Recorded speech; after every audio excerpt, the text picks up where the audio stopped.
Hello, I'm Jeff Paur, senior writer for RealTime Fantasy Sports, and this is my son Henry. Hi. So tonight we're thrilled to present to you for the first time that we're ever going to do something like this, a live stream of a draft. And this isn't any ordinary draft, it's the Syndicate draft. It's going to be live streamed right here on Twitch. You can watch every pick. And the Syndicate, Henry, $5,000 per team. This is the highest stakes of high stake drafts that we do on our site. So 12 great owners, $5,000. What do you think about that? It's a lot of money. It's a lot of money. And so these guys, they're putting their money on the line, and it's going to be anxious to see how this draft plays out. Henry and I are both very excited to be a part of this play-by-play event. So let's show you the rules and what everybody's playing for right now. I'm going to do that for you right here. So here is an overview of the draft, first of all. And I am going to put that up for you there.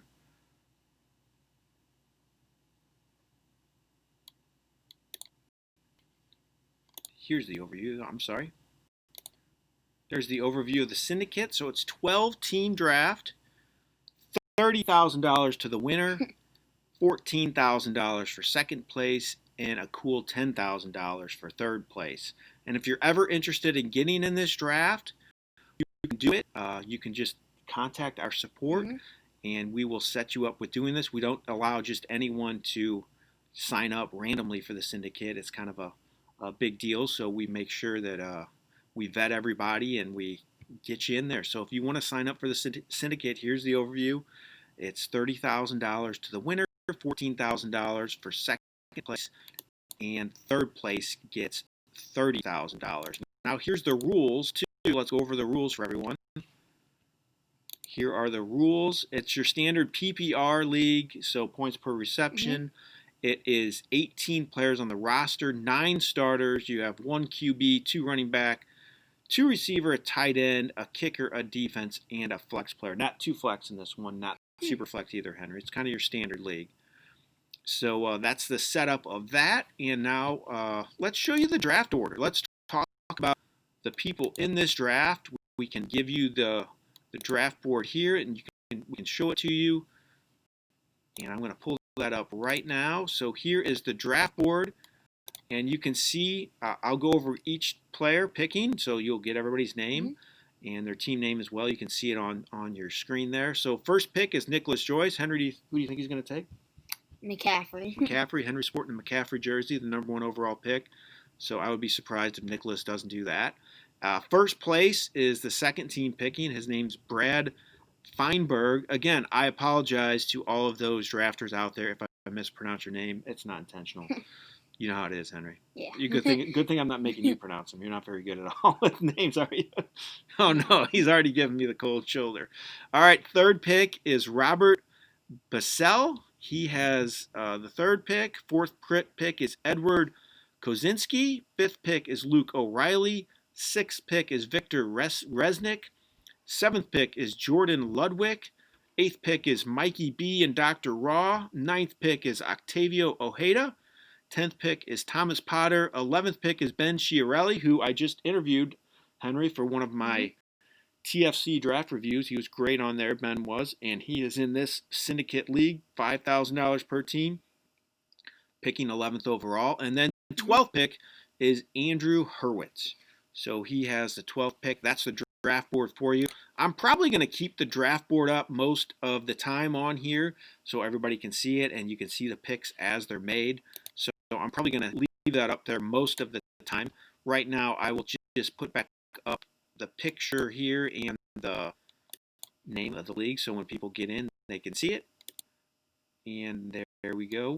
So, Henry, what would be your strategy for this Syndicate League, $5,000? Would you change anything at all or do what you normally do? Well, I would think you don't really want to take many risks in this. You put in a $5,000. You want to get a strong halfback core and some great receivers, and then you want to go from there.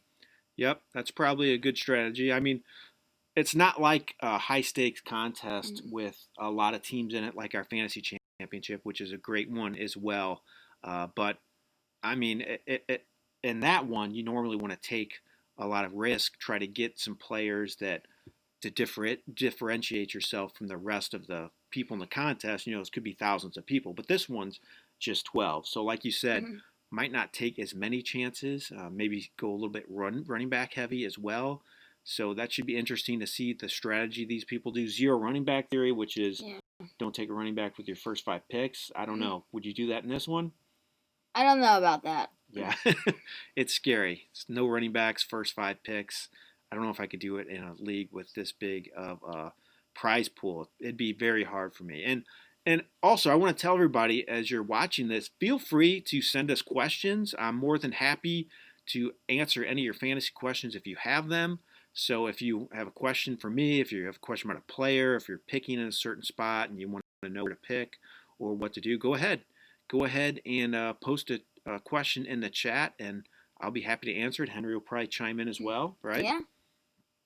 All right. So again, feel free to use the chat. We're probably just going to stream the board most of the time here to let you see who's getting picked. We're going to talk about the picks as they happen. Hopefully we will be able to get some owners on, not during this stream, but after the stream, maybe interview some of them to get on one of our videos too, Henry. Yeah. That'd be good. So Henry, you had your draft take place recently, your big one with all your friends. Were you happy with how that played out? I was very happy. My receiving core is great. I got Michael Thomas, A.J. Brown, Cooper Kupp. Running back, I got Josh Jacobs and Miles Sanders with Fournette as my backup. And I got David Montgomery very late because of his injury. Nice. And it's a 10-team league, so you're pretty happy. Your receiver core is really stacked. You took Thomas with your first pick. Any hesitation with that at all? Or was that I thought about hesitation, but he's the number 1 pick in the draft, so. All right, we got our first question up, Henry. It said, I went Michael Thomas, pick number 7, which was the first receiver off the board, and got Hopkins with my second round pick and also second receiver taken. Should I have went with Devontae or Tyreek instead? I'm okay with any of those 4, aren't you, Henry? Yeah, I personally like Hopkins a lot this year. I feel like Kyler Murray is going to have a breakout year this year. I really like that offense. I really think I like Hopkins right there. I think he's probably the second overall receiver this year. Yeah, I mean, for me, it might be Adams, might be the safest pick of the 4 in that group, just because of his touchdown ceiling, and he has no one to compete with for touches as well in Green Bay. So I probably would have leaned Adams, but I'm really okay with Hopkins, Adams, or Hill at that as the second receiver off the board. I really am. I have no problem with any of those guys. Even Godwin. After that, I think it kind of tails off a little bit. So that's a good question, though. I like it. It'll be interesting to see what these drafters do, if who's the second receiver off the board here, and how early are the top receivers going to go. We're definitely going to want to watch that.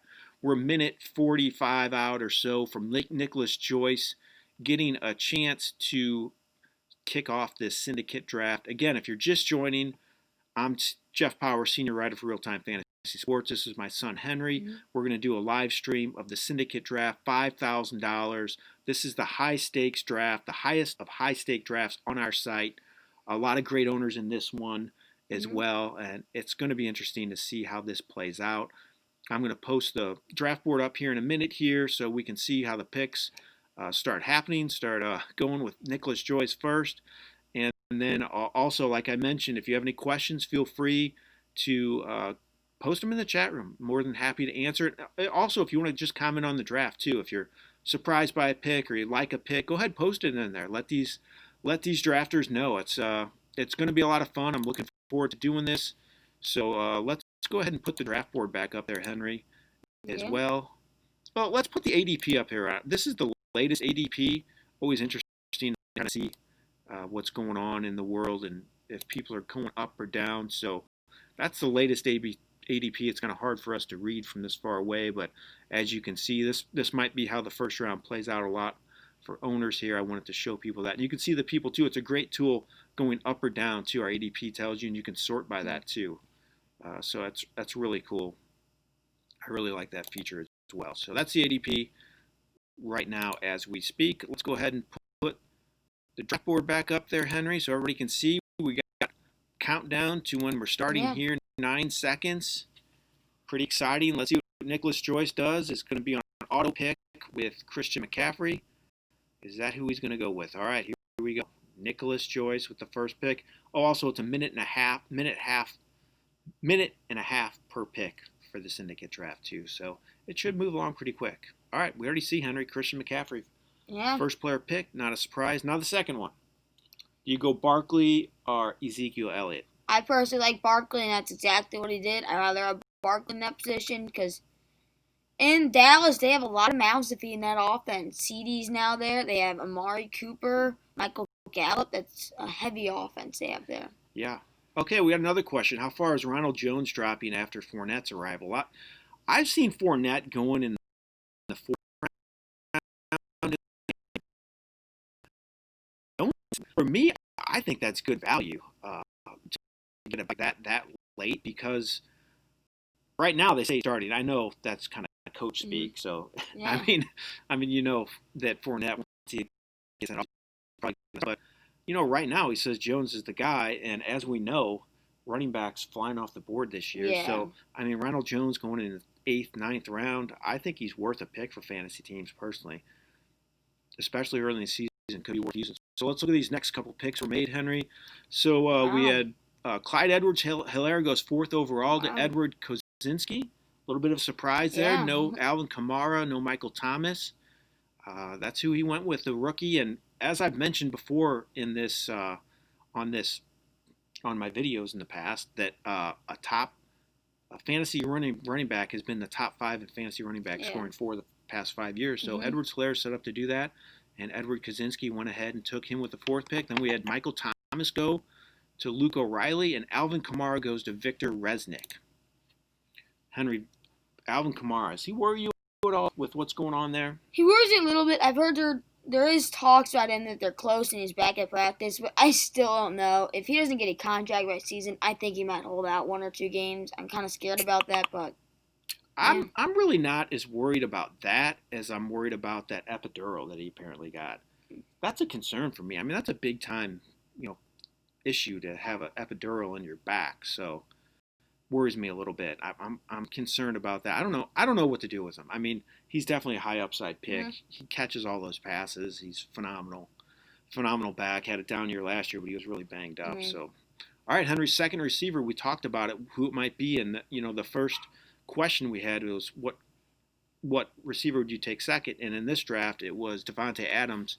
He went to Jordan Ludwig with the 7th overall pick, Henry?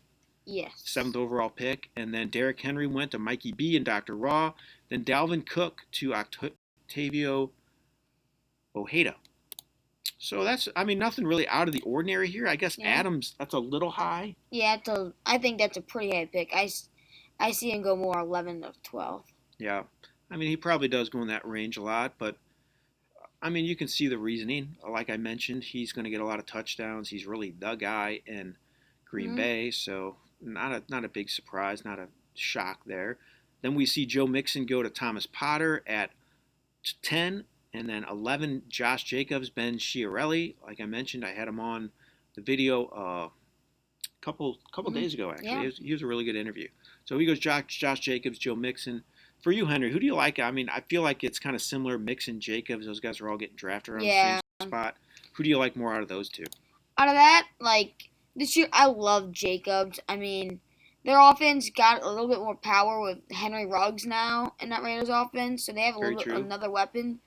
But Josh Jacobs had a great year last year. I think he's going to repeat that. And with the Bengals now, they have a great QB, Joe Burrow. A.J. Green's coming back. They'll have Tyler Boyd, who had a great year. I think he's set up for a good year, but I had Jacobs higher on that. Okay, so you like Jacobs a little more than Mixon.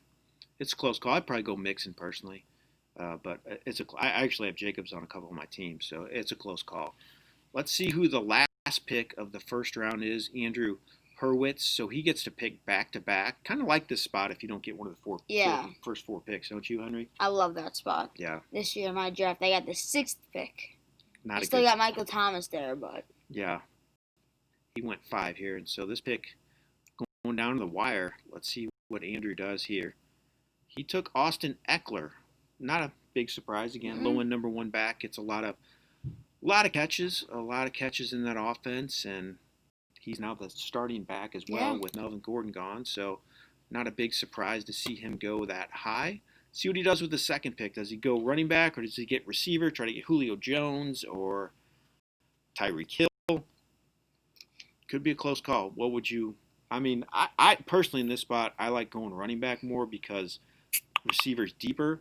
So it's a little bit of a concern that, if you don't get a second running back, if there's going to be a good one left when I pick again. So that's probably what I do. A couple more comments on here. No questions. But it's good to see people comment on the draft. I like it.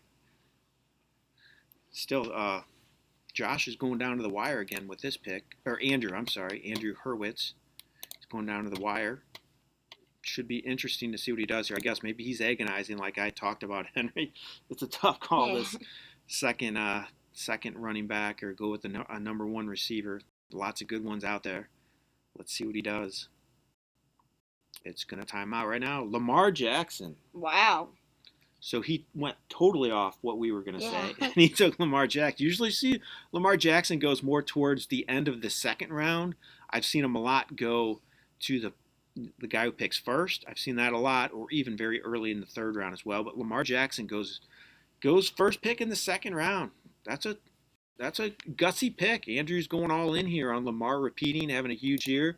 I know a lot of people think that Mahomes might be the number one fantasy QB this year. Which one would you go with, Lamar or Mahomes? Mahomes more. I really don't like Lamar this year. I really think something's going to happen. He runs the ball so much for a QB. I really think there's an injury. It's going to set back his year. And he's not – I don't even think he's going to have as good of a year if he stays healthy the whole year to have as much of a good season he did last year. I think Mahomes is set up for another good year. He's had 2 back-to-back great seasons, winning the Super Bowl and winning MVP. So he's set up for greatness. I don't disagree with that, Henry. I think I probably lean Mahomes maybe. It's a close call, though. I'm okay. The only reason I think Jackson is so good is that he gets so much good rushing totals. So it's hard. It's so consistent. So consistent. He wants you to have a Pirates hat, Henry. Ben Chiarelli wants you to get a Pirates hat. You a Pirates fan? No. St. Louis here. We're St. Louis born and bred. You like Josh Bell is on my fantasy team, so I root for him at least. He likes Josh Bell. All right, let's look at some of these next picks happening. We were talking about the Lamar Jackson pick. So Ben went with Miles Sanders. Then we got Kenyon Drake, Aaron Jones, Julio Jones as well. So Ben now has Jacob Sanders. That's a good duo. I mean, a lot of people think Sanders is, a top 5 fantasy back this year. So that's my duo for running back in my team. Your exact same duo. Ben's going to like you even more now. That is your duo. You're right. And then Kenyon Drake and Joe Mixon. That's who Thomas Potter have. I like that duo as well. Like I said, I think you almost have to look at running back when you're picking at the end here, because it really thins out in a hurry. Mikey B and Dr. Raw went with Derrick Henry and Julio Jones. I don't mind that either. So, again, that first question was what order of receivers here. So now Julio Jones is off the board. So not a surprise. Again, he's consistent, doesn't quite get the touchdowns maybe as some of the other elite ones, but man, his reception totals are off the board. And also Atlanta, they throw the ball a ton, right? Yeah, that's why I like Calvin Ridley a lot this year. Yep. I think a lot of people think Ridley's going to have a breakout season, and you'll see him getting drafted in the next 2 rounds most likely. Hopefully I'm not giving away any secrets to these syndicate owners out here watching, but I think a lot of people are all in on Ridley as well, so getting the red zone books with Austin Hooper gone. So now we see another receiver. Tyreek Hill goes to Jordan Ludwig. 2 receivers, so maybe we have our 0 running back here, Henry. I don't think he will. He's got 2 phenomenal receivers. That's a great receiving core to have. I bet probably his next 2 picks will probably be running back, but that's a great receiving core. He's probably going to have the best one of the draft so far. Yeah, definitely so far, and he might in general, because he has 2 of the top in the entire game. Pretty awesome. Pretty awesome start for that receiving core for Jordan Ludwig, but it's going to be interesting to see what he can get at running back. Yeah. Be interesting to see what he does going forward.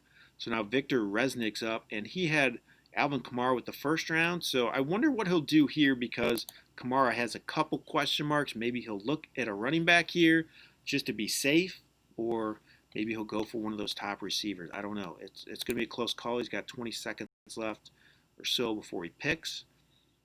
I mean, I guess Godwin would be the receiver here if he's out there. Yeah. I mean, if he likes him, Victor, any other? I'd rather get a running back here. The question marks around Kamara. You got to get another running back here. All right. Let's see. He's about ready to pick. Let's see what happens here. Victor's letting it go down to the wire here. These guys are really, I don't blame them for $5,000 really taking their time here. Oh, DeAndre Hopkins. So he ended up getting Hopkins.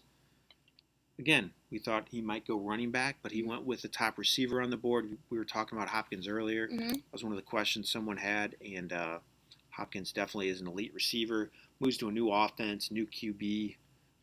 Offense is going to throw a lot. I don't know if you noticed, but Houston kind of surprised me when I do a story every year with that I look at the breakdowns for plays and what they run between run and pass. And Houston was one of the top running teams the last 3 years. I didn't realize they ran so much. So Hopkins moves to an offense that's not going to run as much. In Arizona, we know they don't run the ball. So maybe he'll be able to sustain his production. I really think that it's very possible. So he goes to Victor Resnick. And then the next pick was Luke O'Reilly. And he had a receiver in the first round. Took Travis Kelce in the second round. Top tight end off the board. Normally does go in round 2. I normally see him go to another team that took one of the elite running backs. But Luke O'Reilly went all in on receiver tight end here. He got the top tight end on the board. It's a tough decision there. I'm kind of surprised he did that with having Thomas. Then Nick Chubb goes to Edward Kozinski. So he has Edwards-Helaire and Nick Chubb. I like that running back duo. Yeah, that's a great duo. Pretty good. And then Robert Basile. I apologize, Robert, if I'm pronouncing your name wrong.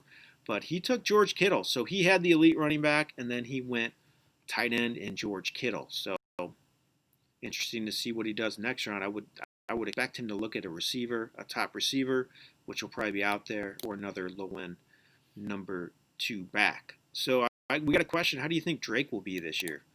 I don't know about you, Hunter. I love Drake. He's set up for greatness. Last year, the end of his year, he had a great year. I think he's going to repeat, follow what that was, and he's going to have a great season. I think he's a low-end, top 8 fantasy back this year.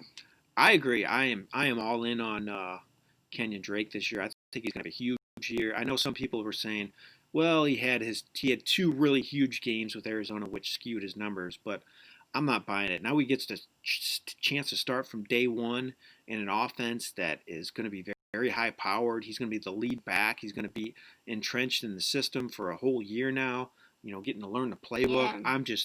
I think he has huge potential. I never understood why he did not get more chances in Miami. He was always the best back last year. Adam Gase. I mean, enough said, right? I don't know what that guy's doing. All right, so let's recap some more picks. Brad Feinberg, he had Saquon Barkley with his first pick. Then he took James Conner with the 11th pick in the second round. Then Christian McCaffrey was the first pick for Nicholas Joyce. Then he took Chris Godwin and Jonathan Taylor. So Jonathan Taylor, tough call on him, right? Yeah. I mean, I don't know. I see him going to the third round of every draft I'm in. I watch, I should say, or I'm in as well. And I like him. I think he's hugely talented, but I think he definitely has some question marks. Marlon Mack was a 1,000-yard rusher last year, right? Yeah. I don't think he's just going to be thrown to the side. So, I mean, I think it's a risky pick. But if you have McCaffrey as your number 1 back, you can kind of take a chance with your number 2, right? So I think that's what Nicholas is doing here. So he has McCaffrey, Godwin, Taylor. The next pick was David Johnson. So a pretty safe pick, like we just mentioned. Houston likes to run the ball. They've done it. Carlos Hyde was a 1,000-yard rusher last season. Yeah. Who would have thought that? It's crazy. Because he's not the best back in the world anymore. And I know a lot of people think David Johnson has tailed off some in recent years, which he has, but is he as talented as Carlos Hyde? No. No. Yes. Yeah, exactly. So I think he can at least do what Carlos Hyde did last season. Yeah, and if they're a top 3 rushing team over the last couple of years, David Johnson it's set up for a good year. Yeah, and so Brad, he did what a lot of people do. He loaded up on running back. Yeah. 3 running backs, first 3 picks. Barkley, Connor, Johnson. I mean, that's 3 really good backs. I think he's got to feel pretty good about that stable backs. I would expect him to go receiver heavy going forward. So that's pretty good start for Brad there. I like it. This is kind of old school fantasy seeing him do that. All right, Robert's up now. He has Elliott and Kittle. I don't know. He'd go all sorts of directions. I would think you'd go running back here. You got Elliott with his first pick, and he goes Chris Carson. Good pick. Good steady pick. I know he's coming off a injury last year, but he seems to be healthy, ready to go, and he kind of had a breakout year in a starting role. Yeah. So he gets him in the 3rd round. This is about where he goes as well. So Robert's got Zeke and Carson to go with Kittle. He's going to have to shore up that receiving core in the next few rounds, though. See if he'll be able to do it. So there's the draft so far, I should say. All right, we got a question. I don't know the answer to the question that was asked there. It might be the same gentleman, Brad. We got to hydrate. Henry and I have to hydrate here. Somebody's here for you and not me. And that's not surprising, Henry. I enjoy your... I think more people probably enjoy your company than mine as well. Made him choke on here. All right, so after Chris Carson, we got Mike Evans. That's the number 1 receiver for Edward Kozinski. You all right? Oh, no. He's got a drinking problem. He's like... Ted Stryker from Airplane, drinking problem. All right, so Luke O'Reilly. So now we see Mahomes go off the board.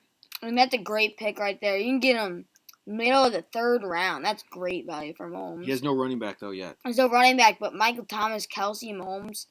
I mean, Kelsey and Mahomes is a deadly duo, though. I agree. So it'll be interesting to see how his running backs pan out after these next few rounds. I mean, he really went all in. He may be doing the 0 running back thing. I mean, there are some backs out there that you can take a chance on that you hope play well. But, man, I don't know if there's a guy who can produce like a number 1 running back you can get in the 4th, 5th, or 6th round. Excuse me. So Victor Resnick, he took Todd Gurley. And so he has Kamara, Hopkins, Gurley. And then, like we said, we thought he might go running back with the 2nd pick. But he ended up getting Gurley. So sometimes you see Gurley go before Carson and Johnson and Taylor. So it's pretty good value there. Yeah, pretty good rounds. Gurley. I really like that team right there. Yeah, Jordan Ludwig, Adams Hill, and now he takes Le'Veon Bell. Bell, not the most exciting back in the world, but you know what? They lost a lot of stuff in New York, so I wouldn't be surprised if Bell has a great year. Yeah, he gets the touches. That's the big thing. That's the big thing. So let's see. Mikey B's up. He has Derrick Henry, Julio Jones. His draft's kind of moving along pretty good here. Some good teams so far. He takes A.J. Brown, one of our favorites, right? Yes. Like him a lot this year. He's on my fantasy team. I'm huge on him this year. Tennessee, he played a great couple last games of the season, so I wouldn't be surprised if he repeats that the whole year round. Has a great year. The only concern for me is the amount of touches he gets, but man, he had like 61 catches last year. Was it 61, 62, and he still, was a 1,000-yard receiver. Yeah. So if he gets 70 in the mid-70s this year, he could do some damage. So I think he's definitely a guy who could be a low-end number 1 before the season's over with. So Mikey B and Dr. Rawl have Henry, Julio Jones, A.J. Brown. That's a great team. I like that trio right there. Did pretty well. I mean, it kind of makes sense, too, if you're not going to get that second back at that point, because I think a lot of them are kind of similarly in value. So it's okay. And then Octavio Ojeda, he gets Kenny Galladay, who I probably would have taken ahead of some of these guys that were picked, like A.J. Brown, Mike Evans even. I like Galladay a lot. I think he's a great receiver. I know a lot of people think Marvin Jones is healthy all year. This year he's going to take away some of his looks, but Galladay was producing huge when Stafford was there. Numbers, and Stafford back from his injury, so should help a lot. I think Galladay's going to have a huge year. I really do. I think he's a top 10 fantasy receiver. Then you have DJ Moore go next. Thomas Potter takes him, so he has Mixon, Drake, and he gets Moore as his number 1 receiver. Again, Moore, I'm confused by him a little bit. People are down on him. because he has Teddy Bridgewater as his quarterback. Teddy Bridgewater, he played 5 games for New Orleans and Brees was out. He played great those 5 games. I really think he could be a great QB for Carolina and make them have a good season even. I think Moore is a great pick there. Yeah, so my issue with Moore is a lot of people are down on him. He has Teddy Bridgewater as quarterback. He doesn't take chances downfield, blah, blah, blah, blah, blah. But he had Kyle Allen as his QB last year. So you mean to tell me Bridgewater is going to be worse than Kyle Allen? It's pretty hard to do that. Yeah, exactly. So I think Moore can at least match last year, and his numbers would have been even better if he would have scored some touchdowns. He just didn't find the end zone at all last year. He got Kyle his catches. Allen could not get them down there. Exactly. And when they did, it was McCaffrey. So Ben Chiarelli, he ends up taking Odell Beckham as his number 1 receiver. So again, Beckham, he's got some question marks because he wasn't quite as good last year. But still, even with that said, he still had a 1,000-yard season. Yeah. So in a down year, he still had 1,000 yards. Now he gets a new offensive coordinator. That team was a mess last year. So I would not be surprised if Beckham rebounds. Yeah, I think he can have a rebound season. I'm kind of high on Mayfield a little bit this year, not much, but I think with a new offensive coordinator, I think Baker he can improve his game. Beckham could have a great year. I agree. We got a question in here. How will Gurley fare in Atlanta? It's a good question. I mean, I think my concern is the amount of touches he receives. If he gets the work, if he gets around 20 touches or so, I think that's solid. Yeah. I think he'll have a solid big season, but you got to worry about them, limiting his workload a little bit. They've already talked about it, so that concerns me a little bit. But he went in the 3rd round here, which is fine for me, and I definitely think that you look in the past, Atlanta's produced some pretty good fantasy backs with Devontae Freeman. He's had some big years, and I don't think he's as talented as Gurley. So I think there's some upside there. I just wouldn't be surprised if he's nicked up a few games, might not play a full season, but when he's playing, I think he's going to do pretty well. What about you? I agree, and also I think Atlanta doesn't have that bad of an O-line either. They have Jake Matthews, and they also have Alex Mack, a great center. I think he's probably the best center in the league, maybe. But yeah, I think he has a lot, but he also has to compete with Calvin Ridley and Julio Jones, who Matt Ryan likes to target those two. That's true. That's a good point. Let's see some other picks. Receivers flying off the board. So Cooper Kupp goes with the last pick in the 3rd round, and then Andrew Hurwitz takes Adam Thielen in the 4th round, and then we have Juju Smith-Schuster, DJ Shark, Allen Robinson, DK Metcalf. So Henry, is that 10 straight receivers picked? Yeah. I'm not sure I've seen that. Wow. In a draft so far. I mean, they are flying off the board. Kind of surprising. Usually you see the running backs go a little more heavy in these first 3 or 4 rounds, but receivers flying off the board. I'm really okay with the order of these. No qualms with much of any of them. I don't think some people are huge on Kupp this year. I am, just because of the amount of work he gets. He gets a ton of catches, so I still think he's going to be really consistent. I'm okay with that. And then he gets Adam Thielen too. So, he ended up rebounding pretty good after taking Lamar Jackson. Yeah. The Lamar Jackson pick wasn't bad. Don't get me wrong. Yeah. But it kind of puts you in a little bit of it throws your draft for a little bit of a tailspin. He's still going to need number 2 back, but I think his team looks pretty solid right there as starters. So Juju Smith-Schuster goes to Ben Chiarelli. Ben's a big Pittsburgh guy, right? He's the only one to wear the Pirates hat. So now he's got Beckham and Juju. He's expecting a rebound season from his man Smith-Schuster. And then DJ Shark goes to Thomas Potter. So he's got Moore, Shark, Drake, and Mixon. I very much like that team. I do too. You got a solid running back and a pretty good receiving core. I like Moore this year. Chark, I know there's question marks because Minshew's the starter, but Fournette's gone. They have no one in that offense but Chark. I think Chark's set up for a good year. That's a good point. They could throw the ball a lot more. I agree. So Shark. Shark. Sorry. He has a chance to have a breakout year. He broke out last year, but I think he can repeat on that. So we have Allen Robinson, DK Metcalf, love Metcalf. So this Mikey B and Dr. Raw team might have been listening to some of our stuff in the past, and we both love Brown and Metcalf. They're phenomenal. Metcalf, I like Brown more than Metcalf, but Metcalf is still set up for a great year. Lockett didn't play up to his potential. He didn't play very well, but Metcalf's set up for a great year this year. He's got a great QB with Russell Wilson. He's set up for a good year. I think so too. I love Metcalf, especially when you hear Greg Olsen comparing him to Calvin Yeah. Johnson. Holy cow, that's amazing. All right, see if we have any questions over here. No, this is no more questions. Oh, the rundown of Yeah. the rules of the league. Okay, it's a PPR league. It is. We did go over that earlier. I will show you the league format here. I will take away the board real quick and show you just how it's set up. The format you see here. So there you go. Now you can see it's 18 rounds of the draft, and then it's round 9, 9 starters, I should say. So you got 1 QB, 2 running backs, 2 receivers, a flex, a tight end, a kicker, and a defense. So it's kind of your standard league. It's nothing really too crazy. It's not super flex or anything like that. So that is the rules there. You can see those right now. All right, let's go back to the draft board, Henry. See what's happened when we were away. If anything's happened exciting.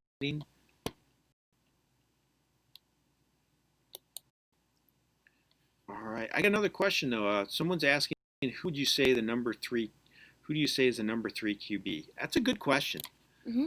In my opinion, I mean, I really like Kyler Murray. Yeah, I agree. It's either Murray or Prescott. It's close, but I just think Murray's set up for great things. Yeah. I like him a little more because he runs the ball a little more than Prescott does. Both of them have great weapons. Both of them are more than capable of having huge seasons, but I think Murray just set up for a little better season. I mean, Hopkins, Christian Kirk, Larry Fitzgerald. I love those receivers as well. Great receiving. Prescott probably has better receivers, but Murray's in year 2. He's just coming along, ready to break out. He had a big year last year. He runs the ball a little more. So for me, it's Kyler Murray, but it's a close call. Yeah, I love Murray this year. I really wanted as my QB in my draft, but yeah. All right, some more picks, Henry. So we have Leonard Fournette going. Round 4, the middle of round 4 to Jordan Ludwig. So he has Adams, Hill, Bell, and Fournette. And then Melvin Gordon went next, and Devin Singletary, and then Amari Cooper, Calvin Ridley, Zach Ertz, Raheem Mostert. So Melvin Gordon and Singletary and Mostert go after Fournette. I mean, Fournette's really a question mark. Yeah, I like Ronald Jones, and then once Fournette signed, I got excited because I got him on my fantasy team, and I drafted him the day before, like 9 o'clock or something. Then he got dropped like 2 a.m. or something. Yeah. And once he signed with the Bucs, I was very happy with that. Yeah, I think he's a question mark. I don't know what's going to happen. It's hard to get a read on what Tampa's going to do. I mean, for me, you wouldn't sign Fournette if you weren't going to use him. It doesn't make sense. I know they keep saying Ronald Jones is the guy, but why sign Fournette? Yeah, exactly. So I think Fournette will probably emerge as the go-to guy there, but in the round 4, it's a tough call. I don't know if I could take him before Gordon or Raheem Mostert, especially. Raheem Mostert's a guy I feel like I've been getting a lot lately in my drafts. I really like him just for the value-wise. Yeah. I mean, you can get him in round 4. It's a guy who's probably going to get the goal line work. He's a better goal line back than Tevin Coleman, Jerick McKinnon as well. So that's a run-heavy offense. I know they like the platoon backs, but I still think for round 4, I'd be happy with getting Mostert. I'd actually feel more comfortable than his previous pick, which was Jonathan Taylor. That's who Nicholas Joyce took. Also in San Francisco, you have to worry. He's going to get tons of work because their receiver core is banged up right now. I do know that it sounds like Deebo Samuel will be ready for week 1, it sounds like. It sounds like there's a chance at least. Yeah.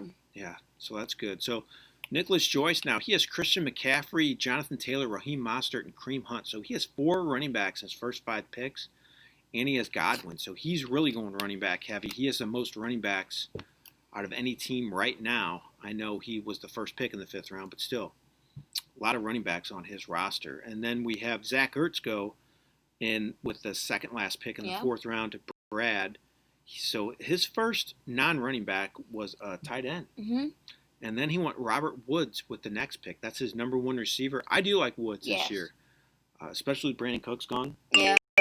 So but I have to worry about Cooper Kupp, though, who I think is going to have a great year. He gets the catches, he gets the yards.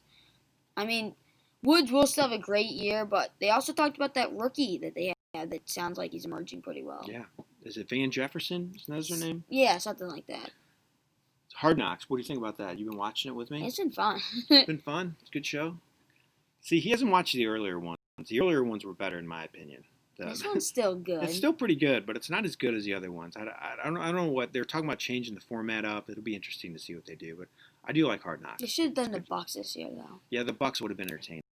That might have been.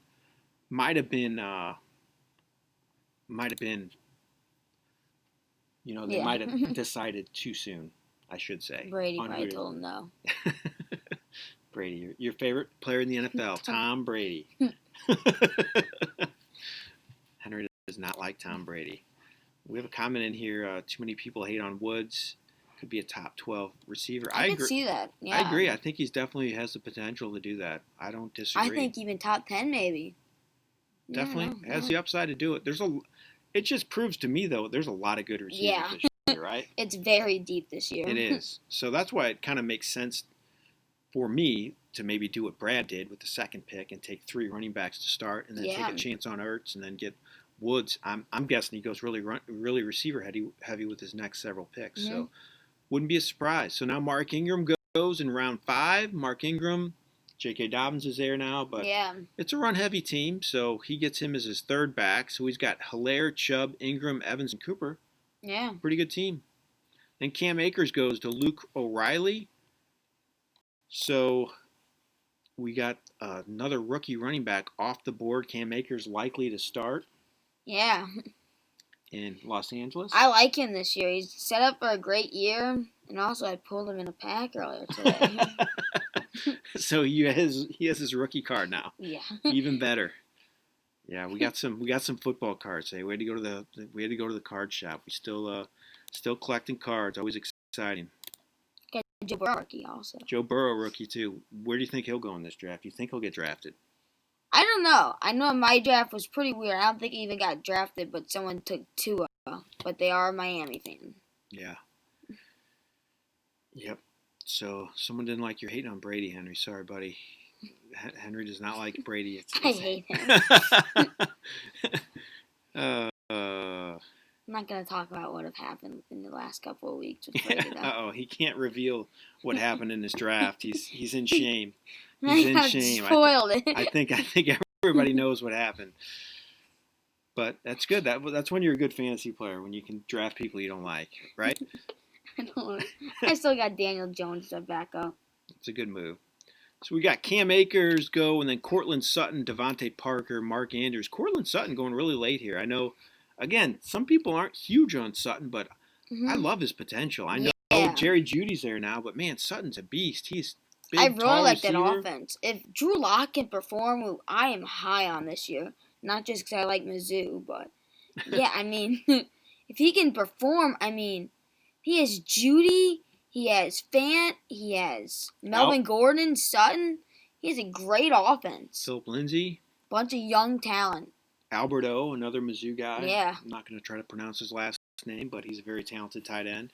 And they played together in college, so there has to be a chemistry there. It's a good call. Who is a starter in Jacksonville for running back? That is a good question. Oh, man.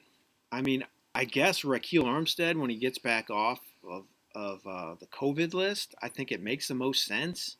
And then Chris Thompson will be the third down back. So I think that's what it'll look like. I know some people are considering, I don't want to butcher his last name, so I'm not going to say it. Who? It's the guy for Jacksonville. Who's Raquel Armstead? No, Raquel Armstead is the guy I was talking about. But I think Armstead is probably the most likely candidate to start. And then Chris Thompson's going to be the third down back. For me, it makes the most sense to take Thompson where you see him going in drafts like 10th, 11th round. Because, I mean, he has a chance to get around 50, 60 catches. He's going to be the third down back. You can get him that late. I know he won't run the ball a lot. He's an injury risk as well. But I think it makes, with the situation so uncertain in Jacksonville, because they have a lot of people, on that team. And Raquel Armstead was yesterday replaced on the COVID list again. And I think they just picked up, was it Jonathan Williams today, I think? Yeah, pick something him up like off that. waivers. Yeah. He was cut. So I saw some people say that, he might be worth a late round pick as well in fantasy drafts. So And Devontae Freeman came in for camp with them today also. yeah, that would be That interesting. if That he's would be, I mean, I know they want to get younger at the position, give somebody else a chance, but I mean, I think Freeman might have a little you can something get left. someone to learn from him. You could play Freeman and then, uh, Chris Thompson is the third down back. I think that would make sense. So it's Ozigbo is the name of the running back. I think I pronounced his name right. Who's got a chance for playing time too. I mean, I think he's worth a later round pick, maybe in 14th, 15th, 16th round, but I wouldn't go too early on him. Mm-hmm. He could emerge though, so it's worth a shot looking at him. I think it makes some sense. All right, let's recap some of these next picks, Henry. We've been talking a while. So Mark Andrews went. So he is the fourth tight end off the board. Fifth is Darren Waller. Fifth tight end off the board 2 picks later. So Terry McLaurin went between him. And then we have DeAndre Swift, Antonio Gibson, Tariq Cohen, Will Fuller. So Cohen goes before David Montgomery again. Yeah, I mean, personally, David Montgomery is only going to be out like 2 to 4 weeks, maybe shorter. We don't know, but. And that was a couple weeks ago that was said. So he may be ready, shortly after the season starts. And Cohen is definitely a pass-catching back, and he has upside. Didn't quite play as well last year, but it is a little surprising. I've seen him go before Montgomery in recent drafts as well. Obviously, people are worried about the injury. And Antonio Gibson, I think, again, this is probably what Andrew was doing here when he went with Lamar Jackson. He's looking for a number 2 back to hit. Antonio Gibson certainly has an upside. Yeah. His comparison has been to Christian McCaffrey. Yeah. And who's the coach? Ron Rivera.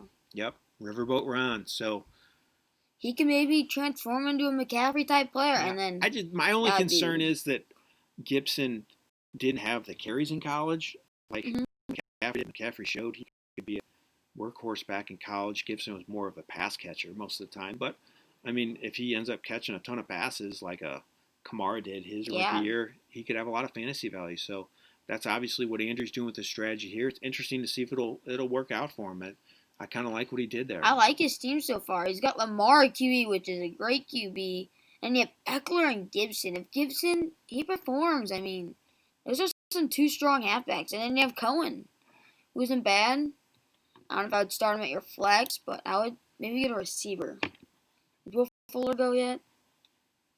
So we have some people asking about Gibson in the 5th. Yeah, we just talked about it. I'm okay with it. I mean, like we said, it's huge. It's a big upside pick.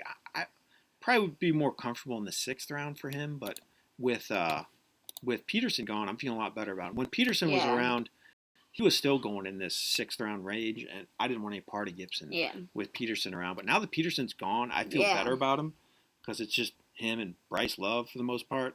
So I think Gibson's going to get a lot of touches. They obviously have a plan for him. Like you said, Ron Rivera's the coach who had a similar type player. And someone brought up a good point. Tony Pollard didn't have a ton of rushing attempts at Memphis either. That's a good point. It's a good point. So obviously he showed the NFL when he got his work, Tony Pollard. When Zeke was out, he definitely did produce. So Gibson definitely has some potential. And then after Cohen was Will Fuller, Tyler Boyd, James White, J.K. Dobbins. All right. I like Tyler Boyd in that pick. I mean, he played well last year. A.J. Green's back, but Boyd, I mean. 2 straight 1,000-yard seasons. Joe Burrow's now his QB. Should be a little more consistent. He's going to be better than Dalton. I like Zach Taylor there as coach. I think he's a big positive for that entire Cincinnati offense coming from Los Angeles Rams. So I think big things are in store for Boyd this year. Could actually improve on the last few years, which have been very good. So he has Mixon, Drake, Moore, Shark, Boyd, and Waller. It's pretty good. Yeah. Pretty good team out of that 10 spot there. So did pretty well. I like Thomas Potter. Good work so far. I think he's my favorite team out of this so far. I really like that team. So James White went next, then J.K. Dobbins, and then Russell Wilson. So J.K. Dobbins is the number 2 back for Mickey B and Dr. Raw. I mean, he's probably not going to open the year as a starter, but there's been great things said about him in camp. Talking about how he's just an amazing player, and you always hear him talk him up. It's just my worry with not seeing preseason games is just relying on all Yeah. the camp talk, and we know the camp talk can be all fluff and Yeah, everybody's they can great. play terrible. Exactly, everybody's great. Everybody's an all-pro and all that stuff. They're in the best shape of their lives. That's another one. But I mean, I do like Dobbins. I think he has potential. I think I would be a little worried if he was my number 2 back like this team has him, but I would assume he'd go another back with his next pick because he already has a tight end. So it'll be interesting to see who he takes there. And then Russell Wilson went. He is the 3rd QB off the board. Someone just asked us who we like 3rd, and Russell Wilson. I still do like Wilson in that situation. I had him as my QB last year, and he played great. I mean, if he can repeat what he did last year, he's a great number 3 off the board QB. I'm fine with that. Definitely super consistent. He posts, a lot of consistent numbers last several years. I think it's a good pick here. I'm okay with it. So Prescott is the next QB off the board. After Wilson went Hilton, then Marquise Brown, then Dak Prescott. So Dak Prescott, 4th QB off the board in round 6 to Edward Kozinski's team. Marquise Brown, another guy I like a lot this year. Yeah. I mean, I could see him doing like what A.J. Brown did last year, where he didn't have a ton of catches, but he still had the yards and touchdowns. And he's got speed, like someone like Tyreek Hill. He's very fast. He's going to get the catches. I think he can turn out to be a great player this year. If he gets the catches. Yeah. I think he'll get the yards and could get the touchdowns. Just worry about his catches a little bit. But they'll find ways to run with him, too. We know they will in this offense. Very, very interesting. QB run, people are predicting. Someone loves Taylor Swift in here. That's great. Who? Taylor Swift. I think they were. Oh. They might have been wanting to talk about DeAndre Swift, and they kicked in the Taylor Swift. That's good. I think I have a bold prediction right now. I think right here, McCaffrey is gonna take Kyler Murray right here. So someone said I took a late round flyer on A.J. Dillon. Any prospects worth stashing paying off this season? I think A.J. Dillon's a good one. I agree. I definitely think that he could have a good year. I mean, not a good year this year. I think he could be eased into things, especially if you're in a dynasty league. I mean, they took him so high. Obviously, I think they would have to have some plans for him. Otherwise, their draft is just really confusing. Taking Jordan Love in the first round as well, who we've heard reports of hasn't been lighting it up in camp. But I like A.J. Dillon. I think that's a good stash. I kind of think someone like Henry Ruggs, I know he was a high pick, but he's not going very high in drafts right now. He's going a little later. And same with Jalen Reagor. So he got hurt and might miss a few weeks of action. So now he's falling in drafts. But he could be their number 1 receiver for years to come. So I think getting him late, too, is a good strategy as well, especially if you're in a keeper league. I think there's a lot of rookies like that out there, especially at the receiver spot. Very deep this year. I like Denzel Mims a lot, too. Another receiver I like. Really talented. I think he could be a good one in New York. New York. I think he could be a good one. So Hayden Hurst.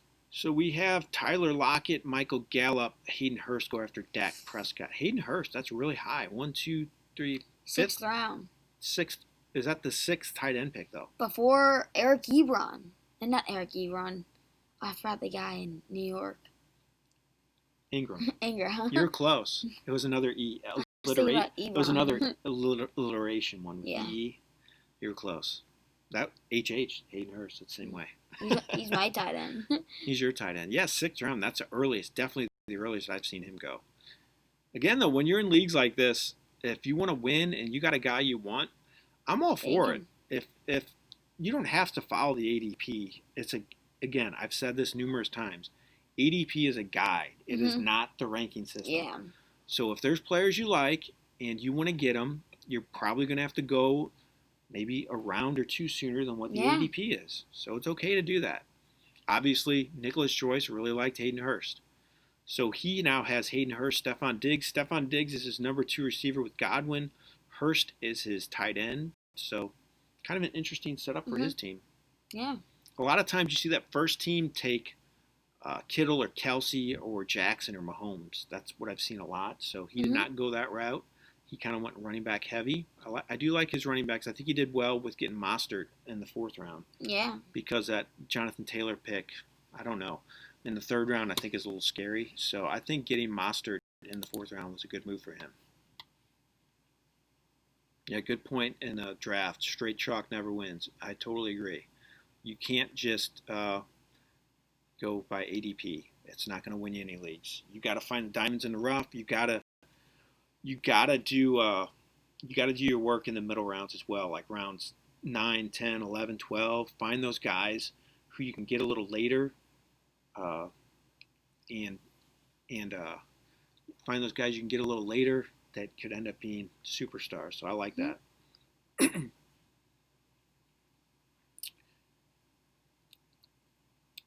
All right, no more questions right now. All right, let's see what's happening. Stephon Diggs, A.J. Green, Zach Moss, Julian Edelman, Zach Moss, another rookie running back. Mm-hmm. I mean, Devin Singletary's there. I just don't know what's going to happen in that situation. It kind of scares me. I really like Singletary this year until they drafted Moss, because a lot of people thought Moss might be the top running back in this rookie class, like the most talented, workhorse back, can catch the ball, carry the ball on 3 downs. So it'll be interesting to see how it plays out in Buffalo. It's a tough call, but getting him in round 7, I think, is probably a good move, because you don't know how it's going to play out. He could end up, emerging as the guy, and we know that Buffalo likes to run the ball. And Kyler Murray just goes, the guy who has Mahomes and Murray now. Oh, wow. Not sure what Luke is doing there. Very interesting. Mahomes and Murray. So are there trades allowed in this? I believe this is a no trading format, unfortunately. So that's could be a wasted pick. Interesting. Going all in on running back. I guess he has all his all his starters. So he'll start Thomas and Brown at receiver, and it's not bad. And then Singletary and Akers. I would have gone a running back maybe there. Yeah, he doesn't have a flex player yet though, Henry. So a running back or receiver would have been maybe the better pick in that spot. But obviously he likes Murray. Thomas and Kelsey, and I'm high on Akers too. Here's the other thing: you could be thinking, I'm going to block other teams. I don't want anybody else to get Kyler Murray. So that's what someone did in my league. They took Lamar Jackson and Deshaun Watson, which blocked me from getting Deshaun Watson with my QB. So Deshaun Watson goes immediately after Kyler Murray to Victor Resnick's team. He has Alvin Kamara, DeAndre Hopkins, Todd Gurley, Melvin Gordon, Cortland Sutton, T.Y. Hilton, Deshaun Watson. Pretty good team there. Yeah. From that middle spot, too. I like what he's done. I think Gurley and Gordon have some question marks, but it's tough in that middle spot to build a good team. I think he did well. Now we see Evan Ingram go. We just talked about him, Henry. So he is the 7th tight end off the board. I like his team there. His receiving core is solid with Adams, Hill, and Parker. And then Russell Wilson. I'm high on Ingram, too. And then his running back core is not bad with Bell and Fournette. They can perform. I think the concern would be his backs and Bell and Fournette. That's the concern. I mean, he needs Fournette to come through. Yeah. He's banking on that. That's what he needs to happen. That's what I can see it happening. Needs. Maybe not week 1, but maybe week 2 comes in as a starter then. And see, we talked about it, though, him going Adams and Hill. He had to have somebody in mind that he thought could be that top back. And I think Fournette was who he thought. Yeah. So that's what he did there. Interesting. See if it works for him. Again, sometimes you got to take chances in these big formats here to do it. Mm-hmm. So Tom Brady goes next, Henry. Your best friend. He goes round 7th pick off the board in round 7. 7-7. 7s are wild. So he has Mikey B and Dr. Raw take him. So he's got his QB now. Still only has 2 backs on his roster. Has 3 receivers, though. 3 really good ones. Yeah. Mark Andrews and Tom Brady. Why are tight ends coming off the board so fast? That's a good question. It is not a super flex either. It is not a super flex league, so again, that's why some people are questioning the Murray pick already. But it is not a super flex league. I don't know why tight ends are going off the board so quick. This is a little sooner. I mean, it's not too much sooner though. It's usually 8th, 9th round where you see people getting them after the elite guys are off the board. So it's not this isn't a huge surprise. Higbee now went after Brady, and then David Montgomery went. So he goes in round 7, and Cohen goes in round 6, the first pick in round 6, and Montgomery goes at the end of the 2nd round. Kind of interesting there again, see where Montgomery falls. I think he could be a good value. I mean, it's perfect for his value because he's Mixon and Drake already. Then he gets David Montgomery when he comes back. Totally It's agree. a great team right there. It's a good and value. Then Waller, Boyd, Chark, and more. Very good value pick. I mean, I think Montgomery is more of a sure thing than someone like Zach Moss and James White and even Tariq Cohen. So I think it's a good pick for Thomas Potter here. That's a good job. That's your team again. You like his team. Yeah. So Jordan Howard goes next. That's the fourth running back for Ben Shirelli. He's got Swift, Howard, Sanders, Jacobs, Beckham, Smith, Schuster, and Fuller. I like his team. Good job. He's done a good job. Yeah. Good start for him. See if there's any questions out there, Henry. No questions right now. Some comments on the drafters. It's pretty funny. Brad's team looks like the best so far. What do you think? Brad picking out of the 2-hole. I do like his team. I do like that. I mean, the AJ Brown pick, AJ Green, I should say, in round 7 is a good pick too. Definitely a high upside guy. We've seen what he's done in the past. Like we talked about Cincinnati, we like their offense this year. So, he could be really good value. I don't know what Gallup. I think Gallup could be a little up and down with CeeDee Lamb there. I definitely think there's potential there in that offense. He's going to have some huge games, but I think he's going to end up having a platoon Gallup and Green, which could work. Just based on matchup, and he has Woods as his number 1. 3 good backs he can put in there every week. I agree. I think Brad has had a very solid draft. I personally like is my favorite team some more. Thomas's team is Mixon, Drake, Moore, Chark, Waller, Boyd, and Montgomery. He's gotten some great value from his picks so far. It's a good call. I like that too, Henry. It's hard to make a call just yet because teams don't have QBs. I think Ben's done well too, personally. He's had a good draft. Ben Shirelli out of the 11th hole. It seems to me every time I pick a team. Yeah, and then they do it's something. It's either one at the end of the draft or one at the beginning of the draft. That's something. Yeah. In the middle rounds, it's harder to stack that elite. I did it. You did. You did. Henry's high on himself. No duh.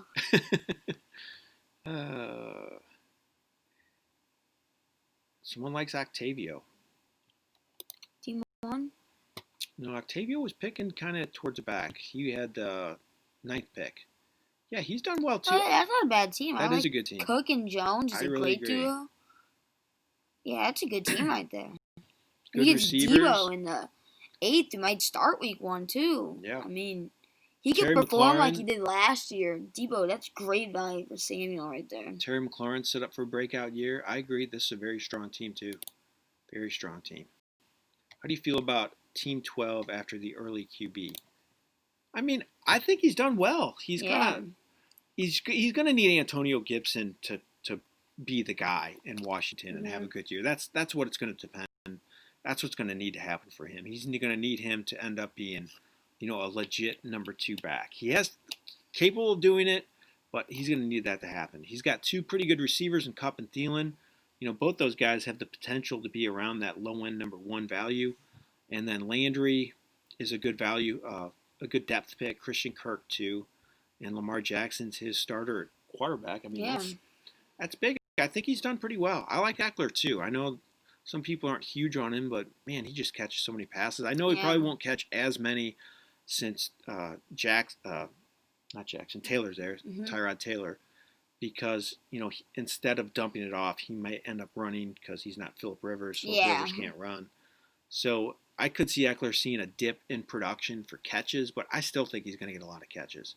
I'm still not super scared off. And then Taylor doesn't perform, we'll see probably Justin Herbert come in. Yeah, exactly. And then he could look at him a lot. And even Eckler, he can run routes like a receiver, so I'm not super worried about him. All right, no more questions there right now. Let's take a look at some more picks. Henry, Christian Kirk, this is the 8th round. Christian Kirk, Matt Ryan, Marvin Jones, Deebo Samuel, Marlon Mack, Latavius Murray, Hunter Henry, Philip Lindsay, Rob Gronkowski. So Matt Ryan goes. He is the 8th quarterback off the board. Yeah. So I'm okay with that. I mentioned it earlier. Atlanta throws the ball a ton. I think they throw the ball. I believe it was the most in all of football the last 3 years. Yeah. So We know they're going to throw the ball. We're keeping Henry up over here. He's going to fall. No, but they really throw the ball a ton. So I like Ryan as a number one. I think he's consistent. Yeah. You can't go wrong with him as your number one. So Ben, another solid pick here.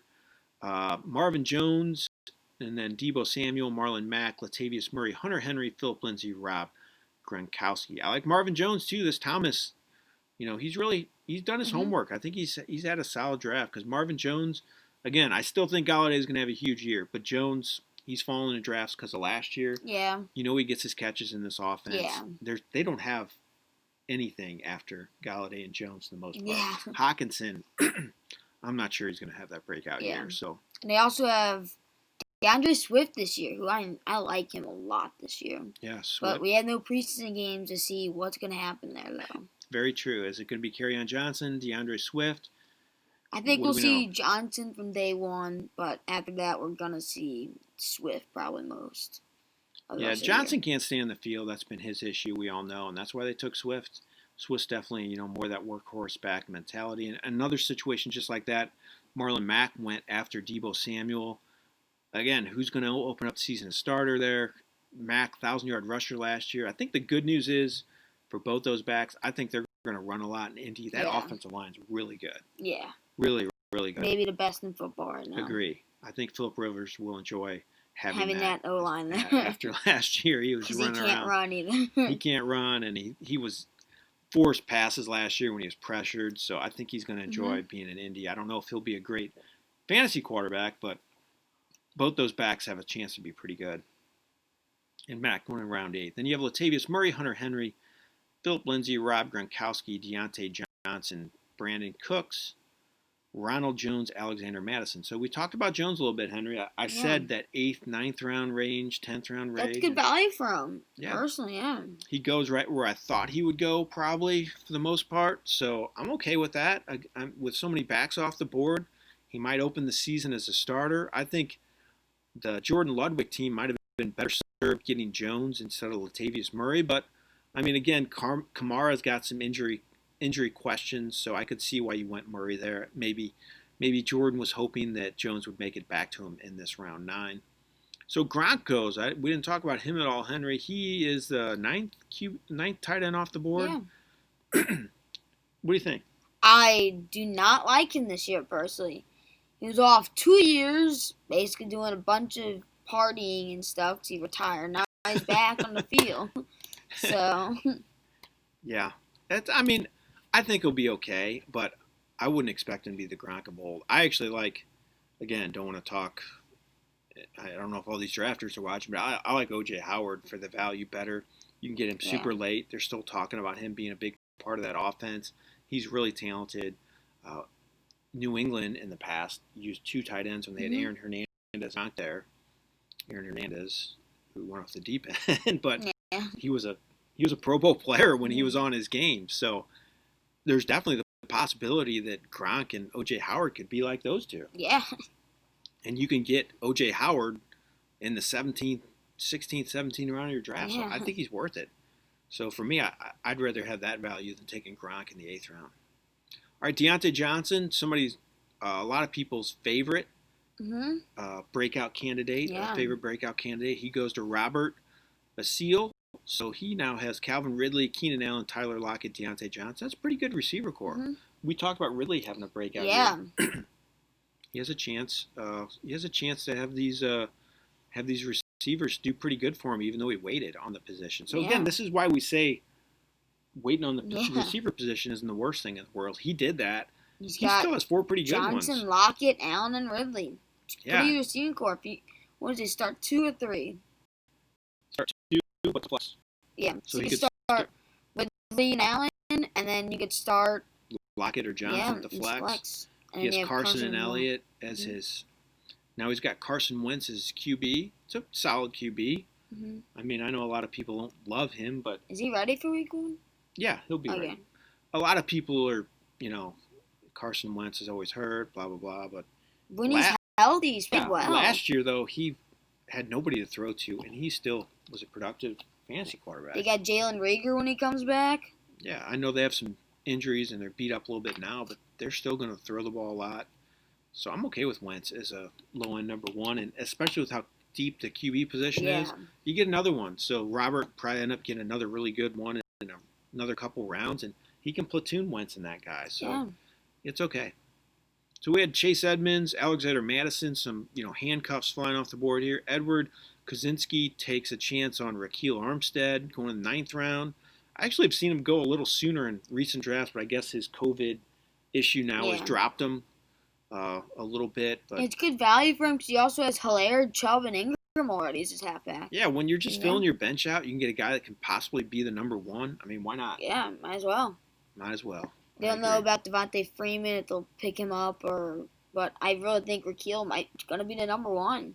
So this Nicholas Joyce team, I'm looking at him, number one. He now has 6 running backs out of 9 picks. I would have taken one more receiver. He only has 2 right now. Yeah, again, we say the position's deep. He also doesn't have a QB, but those are very deep this year. Yeah, he doesn't have a QB yet, and he only has 2 receivers, so a little bit concerning. We'll see who he ends up with at receiver. Again, but his halfback core is phenomenal. Halfback core is phenomenal. I agree.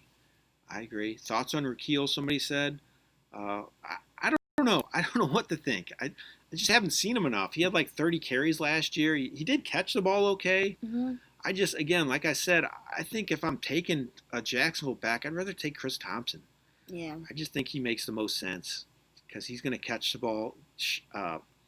Jay Gruden's there, who has a history with. But like you also Chris said, Thompson. He's just filling out his bench here. I think that's fine if he's going to be the number one. And he could be. You never know. Yeah, someone said get that man some wide receivers. I can still wait. Team 1 can still wait at QB, but get the man some receivers. I agree. I think he's really going to have to go receiver heavy. Nicholas Joyce with his next few picks. Yeah, Justin Jefferson goes off the board to Jordan Ludwig. Again, high upside guy, some potential. I like his landing spot. Has a chance to start there in Minnesota from day one, take the place of Stephon Diggs. So a lot of talented rookie receivers this year. CeeDee Lamb went too. I don't want to help any of the drafters, but for the value, you can get Jerry Jeudy late. I like him this year. Jerry Jeudy definitely goes really late, and I like his value too. Could start in that offense, or he will start in that offense. I don't see anybody else taking his spot. CeeDee Lamb goes round 9. I mean, for me, Gallup in round 6 or CeeDee Lamb in round 9, I'd rather have. I think Lamb's the better of the two values. I just think he has huge upside. Man, that guy is talented. Big, strong guy, get in and out of breaks in a hurry, fast. He can turn a short catch into a big play. Again, he has a lot to compete with. But, I mean, there's rumors that Amari Cooper might be a little more hurt than what people think. So that could open the door for Lamb to get more targets early in the season. So I like this pick by Luke O'Reilly, making up for his 2 QBs in the first 7 rounds, maybe a little bit. That worries me, but I like the Lamb pick. So his team's still okay despite doing that. He still had pretty good starters. He has, Thomas and Marquise Brown as his number 1 and 2 receiver. He has Kelsey as his number 1 tight end, Mahomes as his number 1 QB, and then he has Singletary and Akers as his backs, and then he can play Lindsey or Lamb at the flex. And Lindsey, there was a story today saying that he was running with the number 1s more than Melvin Gordon was in camp. So who knows what's going to happen there in Lindsey's Denver. Younger too. He's younger, 2 straight 1,000-yard seasons. I don't think they were just going to throw him to the side, so it didn't make sense to do that. Yeah. What round do you think Chris Thompson should go was one of the questions. I'd feel comfortable. I mean, look at all these running backs going off the board now. I guess maybe, right around this area, maybe around 10, 11. I would feel comfortable. I like Tevin Coleman this year, who just went, because I like the way they rotate backs in San Francisco. And he's the number 2, and he didn't have a great year last year, but he still produced some good numbers at times, so I think he's in store for a better year. But I would feel comfortable taking Thompson around this, 10th round, 11th round spot. So very soon. I'm good with that. So Jamison Crowder just went, and he's another guy you can get kind of late. Maybe a guy that Nicholas Joyce was looking at, but didn't end up getting him. We picked first. We need some receivers. But Octavio Ojeda did that. he has some pretty good receivers. Now he has Crowder, Samuel, McLaurin, Allen Robinson, Galladay. I do like this draft. Someone else was talking about his team earlier. I really do. Mm-hmm. He's done really well. Really well. I'm back. All right. Henry's got to take a break. So it's just going to be me. You're just going to deal with me now for a little bit. Sorry about that. All right. Let me get in the middle of the stream here. So now we have Tevin Coleman go, John Brown, Noah Fant. Noah Fant, Austin Hooper, back-to-back tight ends off the board. It's kind of what I like to do with the tight end position is kind of wait on it and then to get two guys that can platoon. I think it's a little deeper than past years. So I kind of like what Andrew did here, Fant and Hooper. I'm not huge on Hooper this year, though, to be honest with you. I just don't know if that's a great fit for him compared to Atlanta. Cleveland hasn't produced many big fantasy tight ends recently. So he is, I don't know if he's going to be huge, but that's okay. So Emmanuel Sanders goes next, and then we have Drew Brees. Again, Thomas waited on his QB, got Drew Brees as his starter. Kind of like that strategy. Octavio's the same way. He is one. There is 3 teams who have not taken a QB yet. So it'll be interesting to see when that happens. A lot of times you see him go 11th, 12th round is the last time a QB is taken as a number 1. So maybe that's what Octavio, Brad, and Nicholas are going to do with their QB situation. They don't have one yet, though. Boston Scott goes to Octavio's team. I like Boston Scott a lot, too. Another guy that I have been targeting late in drafts. You can get him a little later. Good pass-catching back. Again, we know Philadelphia likes to rotate backs. So not a surprise that he got picked here in round 10. He definitely has potential. So I think that Boston Scott's a pretty good pick here for Octavio. And then Darrell Williams goes to Mikey B and Dr. Raw. And then Bryce Love goes to Jordan Ludwig. And Henry's back. He's been drinking too much water, I think. Now he brought his he has a score up on his phone of the basketball game because he's a big fan. He likes to watch basketball too. Celtics fan who are unfortunately losing. So I guess that heartbreaking shot of the last game has done him in. So unfortunately, Henry's gonna maybe get down on a little bit because Tatum, his favorite player, Jason Tatum's losing. But I digress. All right, so Darrell Williams goes. He's the number 2 back in Kansas City to Mikey B and Dr. Raw's team. And then Bryce Love goes. We thought, that sinister PR team might do this because they went really receiver heavy in the first 4 rounds. He's really gone running back heavy late with Dobbins, Marlon Mack, Kerryon Johnson, Darrell Williams as 4 of his last 5 picks, and he has Brady as his QB. So, again, he's going to hope one of these guys hits. Yeah. That's his number 2 back. That's what he's looking to have happen. He has a great receiving core, and if it happens, his team's going to be pretty solid. Be interesting to see how it plays out for him. So Jordan Ludwig, he took Bryce Love, another interesting pick because Antonio Gibson, Bryce Love, really the only 2 guys in Washington really you can trust right now. And Bryce Love we didn't see last year because he was hurt, but they were kind of high on him before he got hurt. Yeah. So definitely has some potential. So it's a good stab. You're throwing darts at a board here. Like I said, though, a few picks a few rounds ago that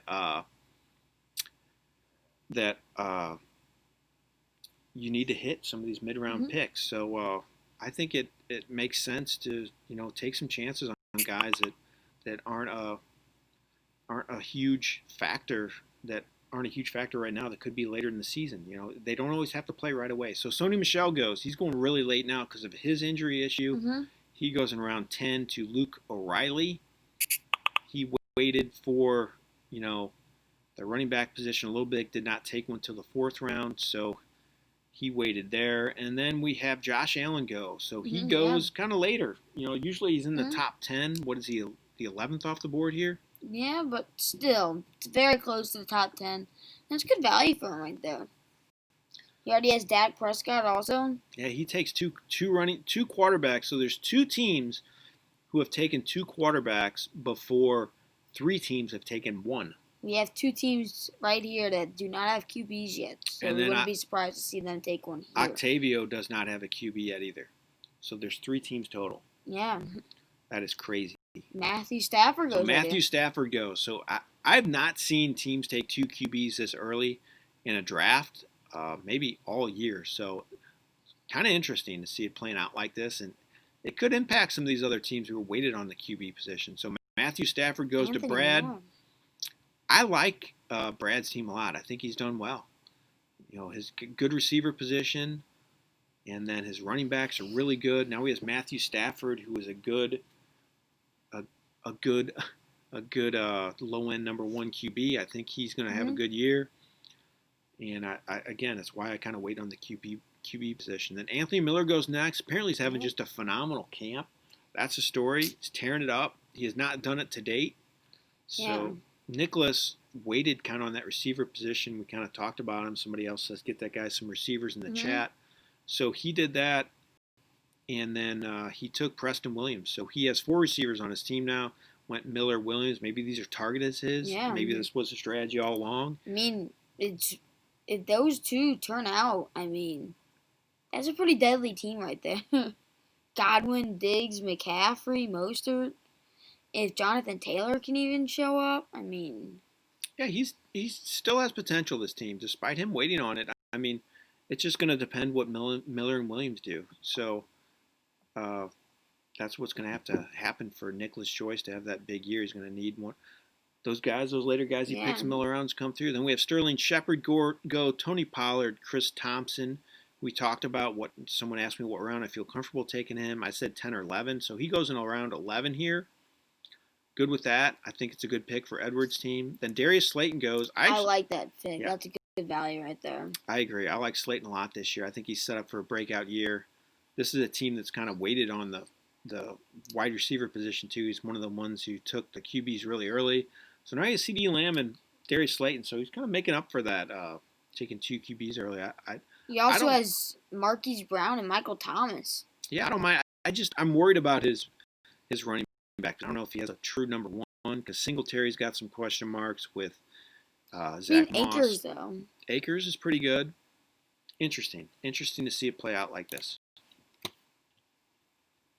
All right, any more questions out here? Anybody have anything else they want to ask us? We're all ears. We're ready to ask some questions. We might have to move our mugs to a different spot of the draft. Maybe I can post the URL in here. Oh yeah, someone did. So thanks to someone who posted the URL for the draft board. I will move our picture though, maybe to the top a little bit so everybody can see a little better of the draft board. Let me move it around up here so you can see it a little better. We're going to block out some of the teams, though. We're doing it on the fly, people. This is the first time we've ever done it. So you're going to have to bear with us. First time. There we go. It's a little better. Let me move it a little lower. That'll have to work for now. All right. So here's our new positioning for everybody to see. Again, I apologize. We're blocking out some teams, but the URL for the draft board is in there. So if you want to click on it and see, you can do that. And I'll also keep informing you of the picks. So we're having a lot of fun here, though, aren't we, Henry? Yeah. It was good. It's been an interesting draft. Some different strategies in this one that we haven't seen. So kind of fun to go over this. I mean, these guys are playing for $5,000. Yeah. That's how much they pay to get in this.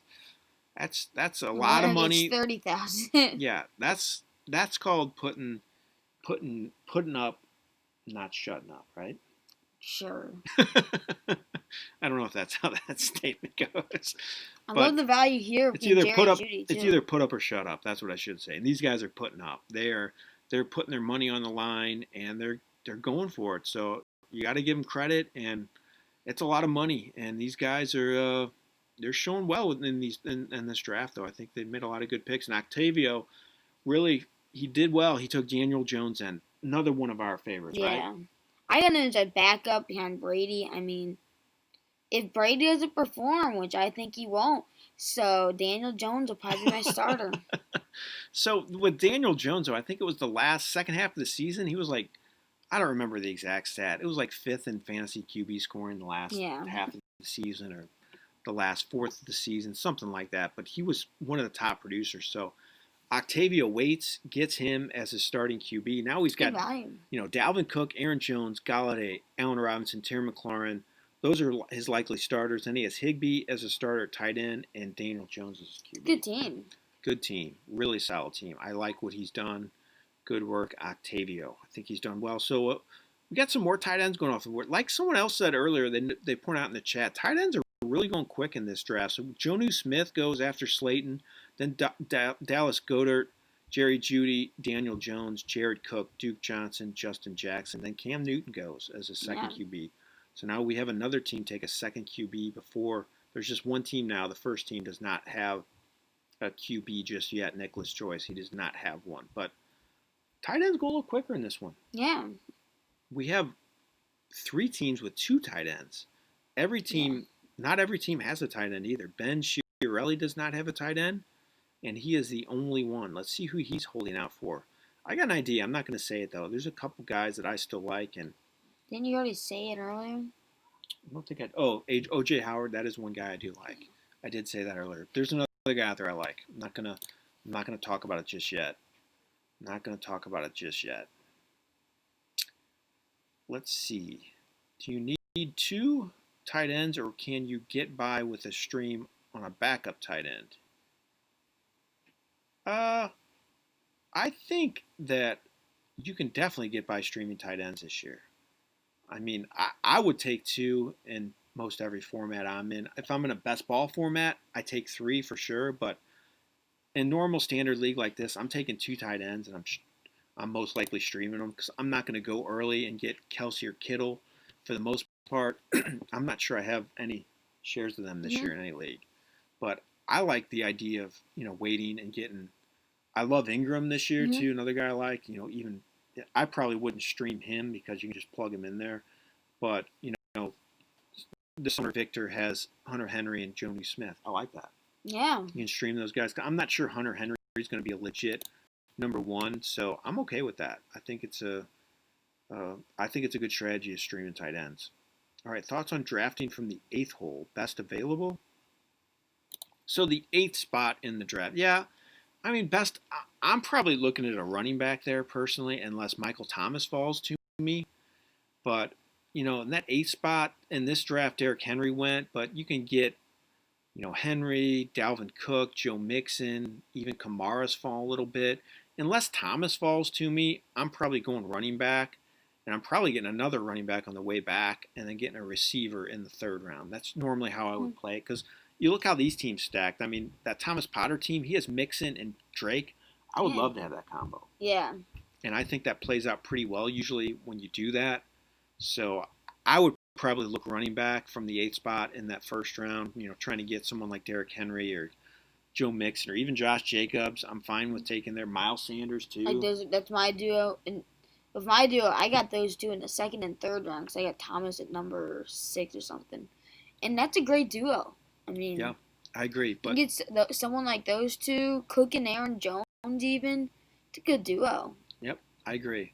That's how I'd probably attack it. Unless Thomas falls to me, I'm going to go running back, and then go ahead and take a receiver with my next couple picks. Because I love, like I mentioned, I love A.J. Brown. I love Metcalf. I love Galladay.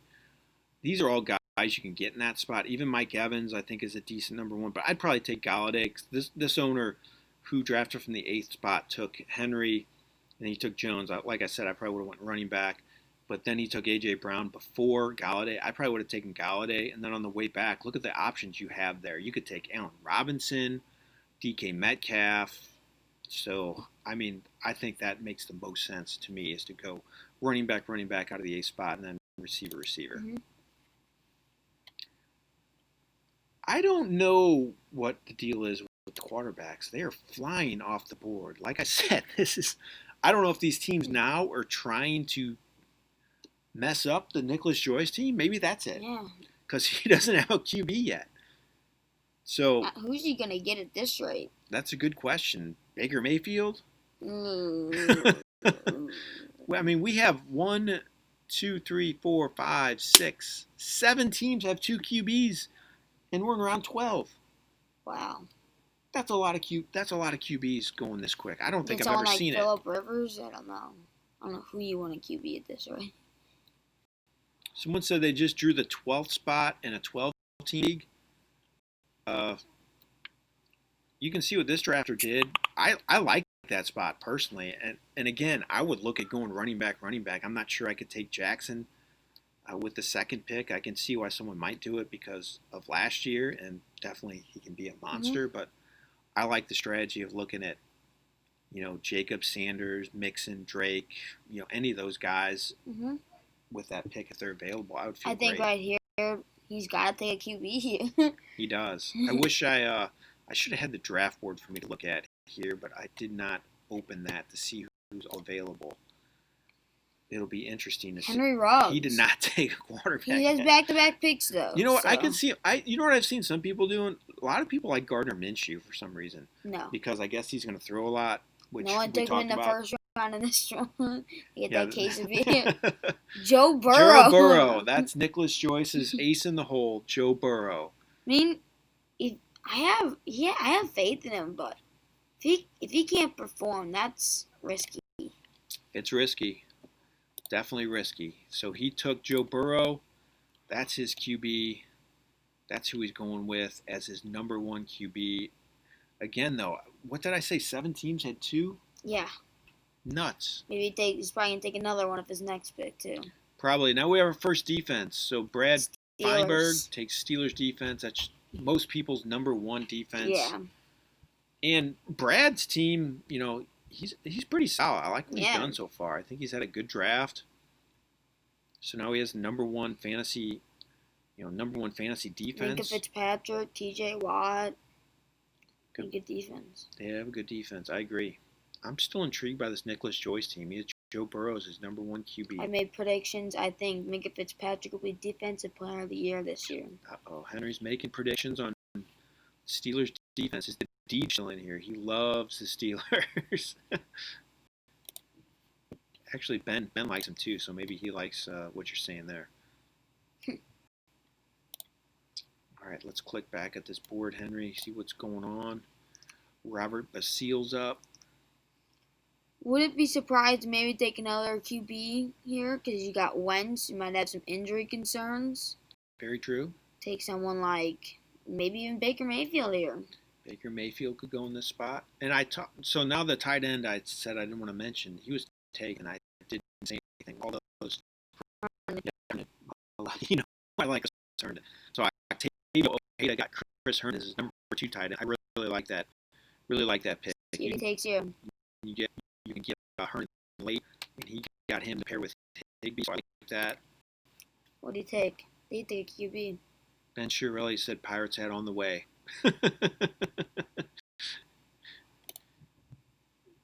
You like Baker Mayfield? It's it. Baker Mayfield, you called it. Look at you. They got Baltimore's defense there. That's my defense. I like that. Ravens defense goes. So we got 2 defenses going in round 13. Darrell Henderson goes to Luke O'Reilly. So that's kind of interesting. Luke's team's one that kind of waited on that running back spot. Now he has 5. So he has Singletary, Akers, Lindsey, Michelle, and Darrell Henderson. So he has 2 Rams backs. So I guess he wants to make sure he has that situation sewn up. Interesting. See how that works for him. He has the best QB duo in the league, though, in Mahomes and Murray. I will say that. I'm still really shocked by that Murray pick. Reminds you of the guy in my league that took Watson and Lamar. Lamar, yeah, that's another. I kind of want to trade for that, but I'm not. Exactly. So here's the other question. How do you pick a starter each week out of those 2? Mahomes and Murray. You got to decide on a weekly basis. Mahomes is the number 1 QB in fantasy. I mean, it's hard to pass up, but you just got to look at matchups here. We want to see what Murray can do week 1 with Hopkins and Fitzgerald and Drake. We want to see what he can do there. And then go from be a that lot to of do. gonna be a lot of tough decisions, a lot of second guessing himself. I'll tell you that much right now. It's I gonna would be probably hard. go Mahomes week 1 though, because you don't want to risk having Murray. Yeah, Well, Kansas City playing Houston. Houston has a tough D, but I mean, Houston. Bill O'Brien is terrible. Henry calls out Bill O'Brien. I'll give him Mark it credit down. for signing Deshaun Watson to a contract for 4 more years, though. Someone asked, is it worth drafting Murray just to keep him away from others? See, now that's what we kind of said at the time. Is that what this strategy was? That's what it has to be. I don't know why you would take Mahomes and Murray. I don't think it's... You got good value for Murray, though, in the 7th. I'll give him credit. I mean, to me, he could have taken... Could have waited. He could have... His running back situation wasn't the best. But so instead of drafting... No, I know, but instead of drafting Murray, he could have taken David Montgomery or Jordan Howard or Marlon Mack. I think... Is Murray a better player? Yeah, sure. But you can't trade in this league. And then, your running back position's thin. So I think you'd be better off taking a chance on David Montgomery or Mack or even Kerryon Johnson. That's what I probably would have done. Even though Murray, it doesn't always go by overall ranks. This isn't the NFL draft where you take the best available on the board. This is fantasy. So you got to stack your roster. We have Van Jefferson going. The guy that we're talking about for the Rams. Yep, Van Jefferson gets picked. If he's gonna perform like they're saying he's in camp, I mean, he could be good. Could be good. Cynthia Saber's fast and he could catch. First kicker off the board, Justin Tucker goes to Octavio Ojeda. So Octavio, I don't know. I liked his team before, but I hate when kickers go this early. I can't do it. I can't do it. I know Justin Tucker's the best in the world, best kicker out there. He's an opera singer. He can do it all, right? But I can't take kickers this early. I waited and got a kicker in my last round, and I got Zane Gonzalez with Arizona. Exactly. If you can wait that long, Zane Gonzalez is probably top 5. Is Tucker gonna score that much than Zane Gonzalez a couple rounds later? I mean, Tucker is probably considerable the best kicker probably in the league. Yeah. But still, I don't know if you want to go that early. I can't do it. Another defense goes San Francisco 49ers and Harrison Butker, and then we have another kicker go, Greg Zuerlein. So we have 3 kickers going round 13. Wow.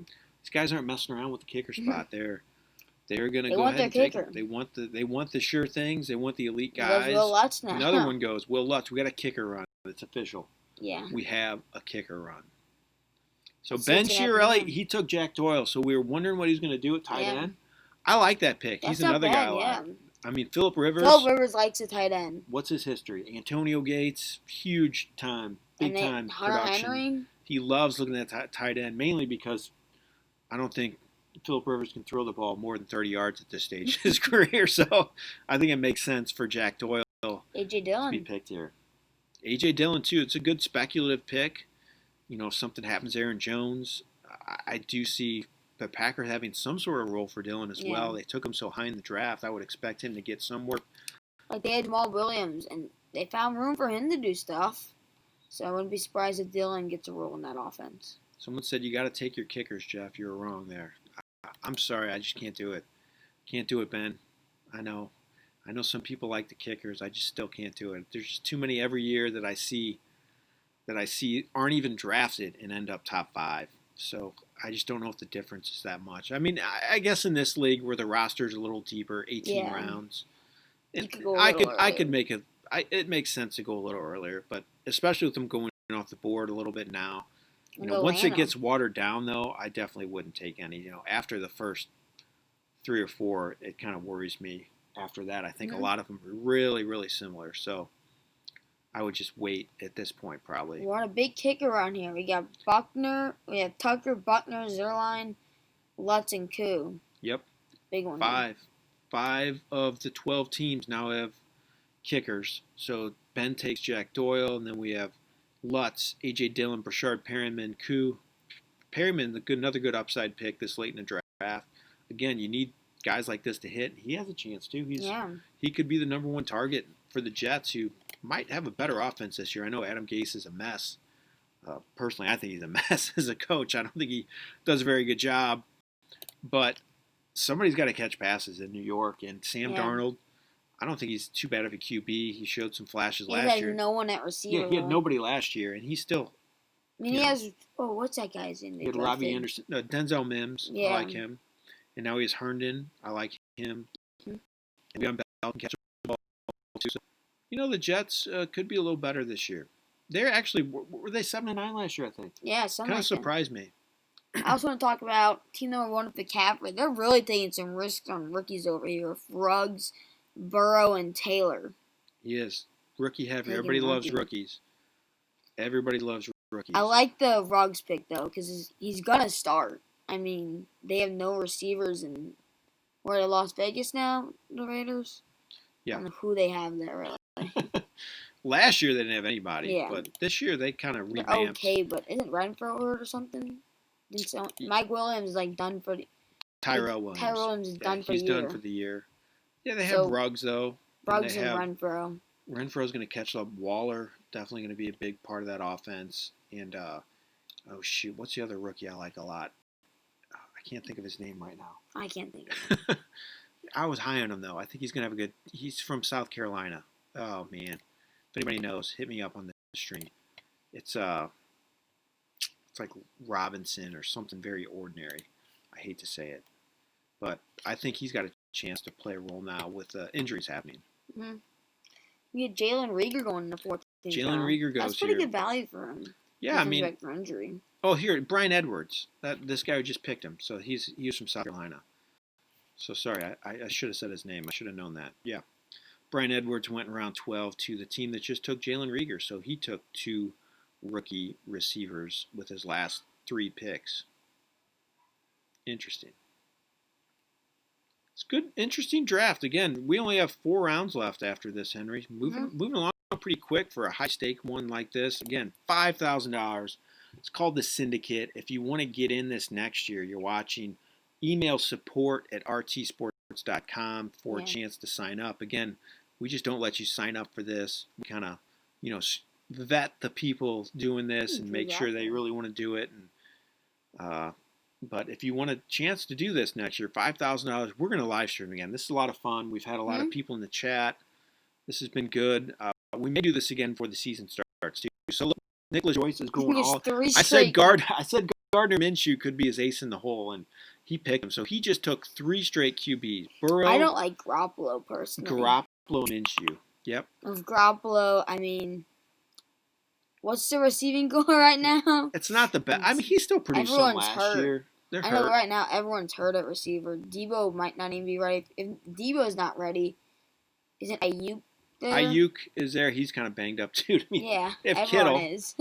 If Kittle, that's it right now. But Joe Burrow, Garoppolo, and Minshew, I mean, he's going to platoon these 3 guys. That's what he's going to do. Based on matchup, he's going to hope one can hit each week. In a best ball format, I would probably feel better about his team because it'll just pick for you. But he's going to have some headaches each week. I hate to say it. It's going to be tough to decide who to play each week. It's, the Burrow's going to have the best matchup one week, and then Minshew is going to have the worst matchup. He's going to play Burrow. Minshew's going to go off, and he's going to be throwing his laptop at the TV. Right? See something you would do. That's something maybe I might do. It's going to be tough, but I don't know. Maybe it'll work out for him. It's definitely an interesting strategy. I haven't seen this, play out like this. I'm sure he did not think so many teams would have 2 quarterbacks this early, so that probably threw things off. It's not the worst in the world. No, it's not the worst in the world. Might be able to do it. Burrow. And the other thing I did want to mention, get in our fantasy championship. This is a great high stakes contest. It's kind of like this, a chance to win a ton of money, $300,000 if you win the fantasy championship, Henry. Go to fantasychampionship.com. Got a chance to sign up for that. I'll put it in the chat even so you can see it. Fantasychampionship.com is the URL for it. So it's pretty easy, but I'll put it in there anyway so you can get to it. I can't type, guys. I can't type. But it's a great high-stakes championship. I've been doing video reviews of these, and people really like them. I think maybe because they get to see where people are going in drafts. So I think that's always fun to see where people will go in drafts. So there championship. All right, that.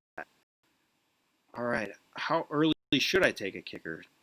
Is one question. Got it to round 1 or 2. I don't think round 1 or 2. I mean, I seriously, I wait until the very end of my draft to take a kicker. One of the last, couple picks. Go with a team that can score at the end. That's all Yeah. I think it. And Ben said I didn't comment on his comment earlier. What did he say? Your vetting is terrible. You let me and Tommy in. I don't do the vetting personally, so don't blame me. Oh, man. This is good. Good draft, though. Everybody's doing a great job. Really interesting to see how this plays out. Now we see about Ayuk. Brandon Ayuk goes. So Robert Basile, again, I apologize, Robert. I'm probably mispronouncing your name. Jalen Reagor, Brandon Ayuk, and Brian Edwards. So he takes 3 rookie receivers in his last 4 picks, hoping one hits. Brad Feinberg, he took Hyde and Brian Hill, in the 14th and 15th round, trying to find that late running back that could end up getting playing time because of injury. Again, deeper rosters, you can do this. This is 18-man roster. So normally it's 16 for most people. So 18, or it's it's normally 16 rounds. Mm-hmm. So it's a little deeper. You got to take some chances on these guys, some handcuffs as well. I'm not a big handcuff guy, though, to be honest with you. Mm-hmm. I'd rather just get the value. So I don't mind. I don't need to get, Carlos Hyde if I draft Chris Carson. I just don't know if it's worth it, to act really early on Hyde in case Carson gets hurt.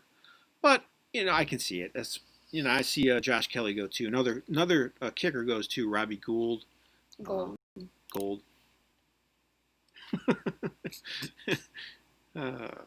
Both my leagues are no kickers. That's how it should be. I can see that. Oh, yeah, last year, I do remember that. In that league last year, one owner wanted to show everybody that he was smarter than everybody else, and he took a kicker and defense to start the draft. There was a lot of uproar about this in our league. Kind of crazy, but he did it, and it wasn't, some people were upset because they thought he was, impacting the integrity of the entire league because his team will be worse than everybody else, but it happened. And he ended up, I don't remember what his record was, but I don't think it was that bad. So, interesting. It was an interesting strategy, but I do not suggest that. Henry did mention this too, though. Gardner Minshew said on Twitter that if you draft him in the first round, he'll give you a case of Bud Light, I believe. Yeah. Is that correct? Worth it. I don't know if he really does. He said worth it. I don't know if he really is going to do that. But it'll be interesting to see because I've seen some people tweet at him already that they did it. So was it some people on your site did it? Yeah, some people on our site did do it. That's correct. This guy said Guru took 2 defenses. I don't know. I don't know if he took 2. I know he took 1. Someone in my league one year took the first overall pick as the Buffalo Bills defense. That was a couple years ago. You got to remember so a couple years ago you were probably 10 years old. These people are paying hundreds of dollars on our site to try to win money. They're not the smartest at picking. Yeah. I got Josh Jacobs in the 3rd round this year. That's good though for you. Yeah, I'm not going to complain. All right, let's take a look at some of these picks. Henry, I've been rambling on. Someone took my O.J. Howard, my favorite late round tight end. That was Mikey B and Dr. Raw. He took O.J. Howard to pair with Mark Andrews. I like that a lot. Good doing. Other picks this round, Joshua Kelly, like we said. Again, a good late-round flyer. Jerick McKinnon, another one. They talked well about him in camp. Again, I would love to have seen him play, though, in the preseason to see if he's healthy and as explosive as he used to be, but I'm not sure. So we have a team that's taken 2 defenses now already. So there's just 4 teams with defenses, and one of them has 2. So Jordan Ludwig is going all in on defense. And that's, again, for me, strategy-wise, if you look, you gotta know your scoring. That's the big thing. Know your scoring system. So if your scoring system favors defense, I'm okay with going early on defense. But in this one, for the most part, it doesn't favor defense that much. So I'm okay with waiting on it. And there's always guys that end up breaking out and, having a good year that you didn't expect defensively. So I'd probably wait on it, do it later in drafts. I get that question a lot. Somebody asked, who are some of your good late round flyers? That's another good question. Anybody that sticks out to you, Henry, that you like to get late in draft? Jerry Judy. Jerry I like Judy. him a lot this year. I mean, if Rieger hurt right now, when he comes back, that's not bad. I'm high on a bunch of rookies, personally. If you can get someone like Judy or Ruggs late, like, I'm high on them. I like them a lot. Like you said, Jared McKinnon is not bad. I don't know about that. Slayton. Yeah, Slayton's usually goes a little earlier. He went around 11 here, which I thought was good value. Like for me, Brashard Perryman, I think he's a good shot, a good dart throw because he could be number one. A couple tight ends for me. I talk about O.J. Howard. That's one. Two, who Ben just took. I like Eric Ebron. Yeah. I mean, Big Ben loves the tight end. He's a great red zone target. Eric Ebron's a pretty good tight end. He had a pretty good year last year too, and he, posted, good numbers with Indianapolis when he was in the starting lineup a lot because Jack Doyle was, beat up once again. But Ebron's been a good fantasy tight end, so I like him late too. I actually think he could be top 10. That's another reason I kind of wait on the position, which is what Ben did here. You said Jerick McKinnon. I do kind of like him too. I think Sammy Watkins is worth a shot too. I know he kind of fell off the face of the earth late in the year. Sound like McCole Hardman too. But I mean, Watkins went a lot earlier last year, and you can get him super late. I've even seen him go undrafted in some leagues, and that offense is spectacular. So Devontae Freeman. Why not? Another guy like kind of in the mid rounds is Damian Harris. I know he's hurt right now, might not be ready for the start of the year, but once he's healthy, I think he could be the guy. Sony Michel, it seems to me like New England's not super high on him anymore. They're kind of finding reasons to look at somebody else. Damian Harris was beat up last year. Oh, Michael Pittman. I like that pick too. Yeah, Michael Pittman's a good pick. I just realized, is Devontae Freeman on a team? Someone said Gesicki on here. No, Devontae Freeman's not on a team yet. Someone drafted him. Someone said Gesicki, a good red round pick. I agree with that. Mm-hmm. Someone also said not a huge fan of Ruggs. He was third best receiver on his team last year. Yeah, I mean that's a stacked team that he came from in Alabama. Alabama's stacked team. I mean, I can see that. I would not have taken him as a first receiver this year. I don't know if that's maybe a bench player to start the year and see how he goes. I'm talking about in the draft. I would not have taken him first if I was the Raiders. But I think Ruggs has some potential. Definitely a talented player, big play threat. Someone said great sleeper still left. Let's see. I don't know who I'm sure there's still a couple guys out there. Maybe he'll reveal it once Fozzie Dog. He's another regular that we've had on before. Oh, wait, go back to the draft board. Oh, I know one. Oh, no, he got drafted. You say Noah Fant? Yeah, I'm high on him a lot this year. Yeah, he went around 9, not super sleeper. I got him pretty late in my draft. Another defense goes Chargers defense. Good pick here. I like Chargers defense. They definitely have some sack potential. I think that team as a whole underachieved last year. They could be more, ground control because they have Tyrod Taylor there now, so might not throw as much. Defense might not be on the field as much, which is a positive. So I kind of like the Chargers defense this year. I think they could do well. Swift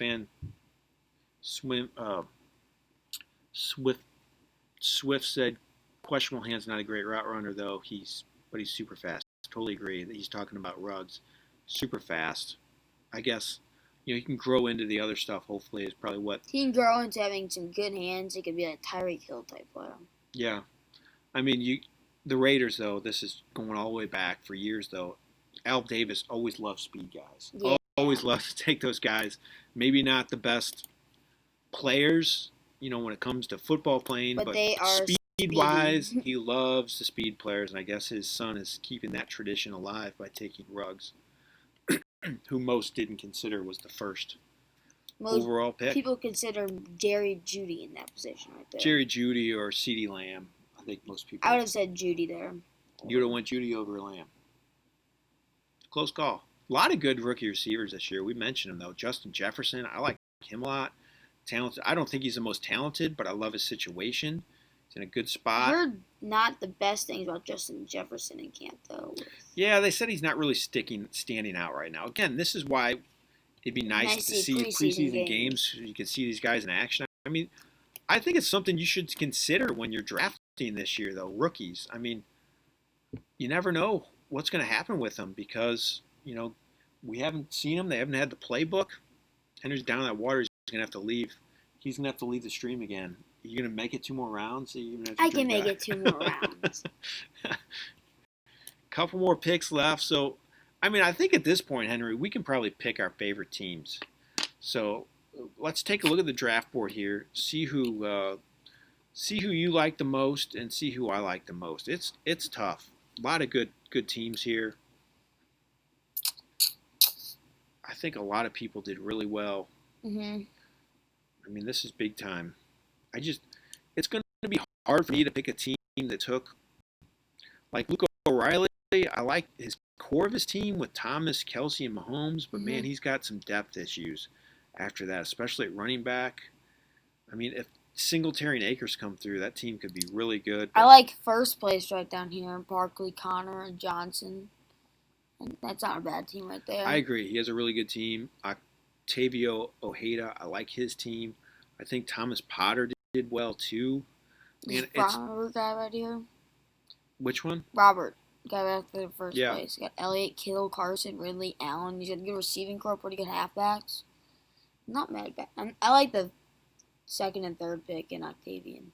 Steven Sims, that's another one. Someone asked me about late round flyers. I like him.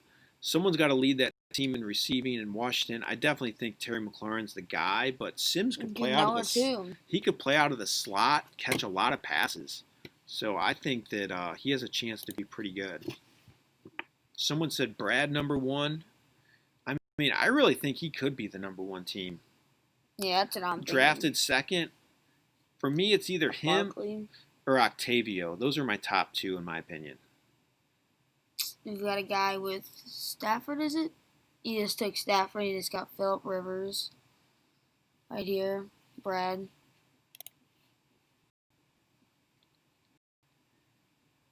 Until A.J. Green and Cook die, as they always do. That's true. A.J. Green's definitely a concern. I could see him having a pretty good year, but still in that offense, though. Just considering A.J. Green's health, that's all it's really going to... if you only start 2 receivers, they said, Woods and Gallup. And then, who did he start at flex? Well, he's got 3 running backs. He can start those first 3 as flex. Those are all 3 good players. Good point, yeah. I like what Ben did, too, though. Josh Jacobs, Miles Sanders, Beckham, Smith-Schuster, Swift, Fuller. He's got a good core to his team as well. I think he did well. I guess for me, I'm just going to say Octavio Ojeda. He's my number 1 team. I'm not huge on Aaron Jones. I think he will have a regression. I might have taken Nick Chubb there. I think Aaron Jones is going to have a touchdown regression, which is going to hurt his numbers. And his overall rushing attempts was not that of an elite back last year. But even with that said, I still think he has a chance to have a good season, be a good number 2 back. And then Octavio followed that up with Galladay, Robinson, McLaurin, 3 really good receivers.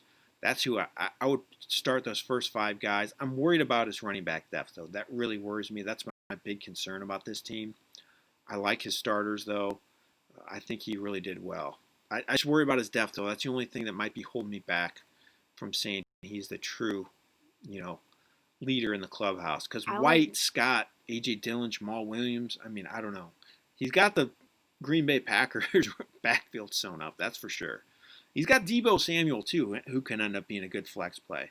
It's a good team. It's a solid. I'm anxious to see if he gets another second quarterback. And if these picks down here just happen, Curtis Samuel, that's a great sleeper, personally. Number 2. And what else got Robbie Anderson? I forgot about him. Yeah. But still, Curtis Samuel. Curtis Samuel, he gets the touches. He runs the ball. He can get some good touches there. I think he'll be inconsistent. I like him more in a best ball format because you never know when he's going to have that big game. But again, though, like you said, round 17, I'm okay with that. I think I might agree with one of the posters. I don't know. Which team did you say was your number 1 for sure, Henry? This one right here. Brad Weinberg. Yeah. First place. That's who I'm really leaning towards too. Start Barkley and Connor at running back, David Johnson at flex, and Woods, Gallup, Ertz, and start Stafford at QB. Pretty good team. I agree. And he's got the Steelers defense also. Looking at this Edward team's pretty good too. Edward Kozinski, Clyde Edwards-Helaire, Nick Chubb, Yeah, Mike Evans, Austin, Amari Cooper, Ingram. Man, I don't like Gronk though this year. That's the only thing that told me back on that team. I'm not big on Gronk this year. I like it in the Buccaneers defense. Well, it's not that late though. It's a defense too. 17th round. It's pretty late. Denzel Mims, get him in the 17th round too. It's a good late round stab too. Like I said, someone's got to lead that team in targets in New York. Peyton and Barber's of Washington. Yeah, I did not. It's another good. Yeah, he's the other guy in their three-headed backfield of terror. Yeah. Gibson, Love, and Barber. I mean, Barber could end up being the third down type back. Yeah. Well, I mean, I guess Antonio Gibson definitely fits the role the best. If he becomes a McCaffrey type player, then... But if they could, use him as a receiver out wide as well, so you never know. Ian Thomas. I'm really looking at this Robert Basile team as well. I like that. I mean, I like his receiving core. It's deep. He has two good backs, and Elliott and Carson. He has George Kittle. Yeah, go ahead. So I may go off script. I said I liked Octavio Ojeda's team. I'm going to say I like third pick, wasted talent. That's my favorite team. Ezekiel Elliott, Chris Carson, George Kittle, Calvin Ridley, Keenan Allen, Tyler Lockett, Zach Moss, Deontay Johnson, Carson Wentz, Damian Harris, Tony Pollard, Baker Mayfield. I really think he's got the best depth. I like his depth a lot at receiver and running back. I think he's got a little more depth than the Octavio Ojeda team, but those are my favorites. I think he's really deep. I think Wasted Talent's my favorite team. There goes the sleeper, Fozzie Dog said. The Jacksonville receiver, Chenault. So, yeah, a lot of people think he's another guy that could be used. Who?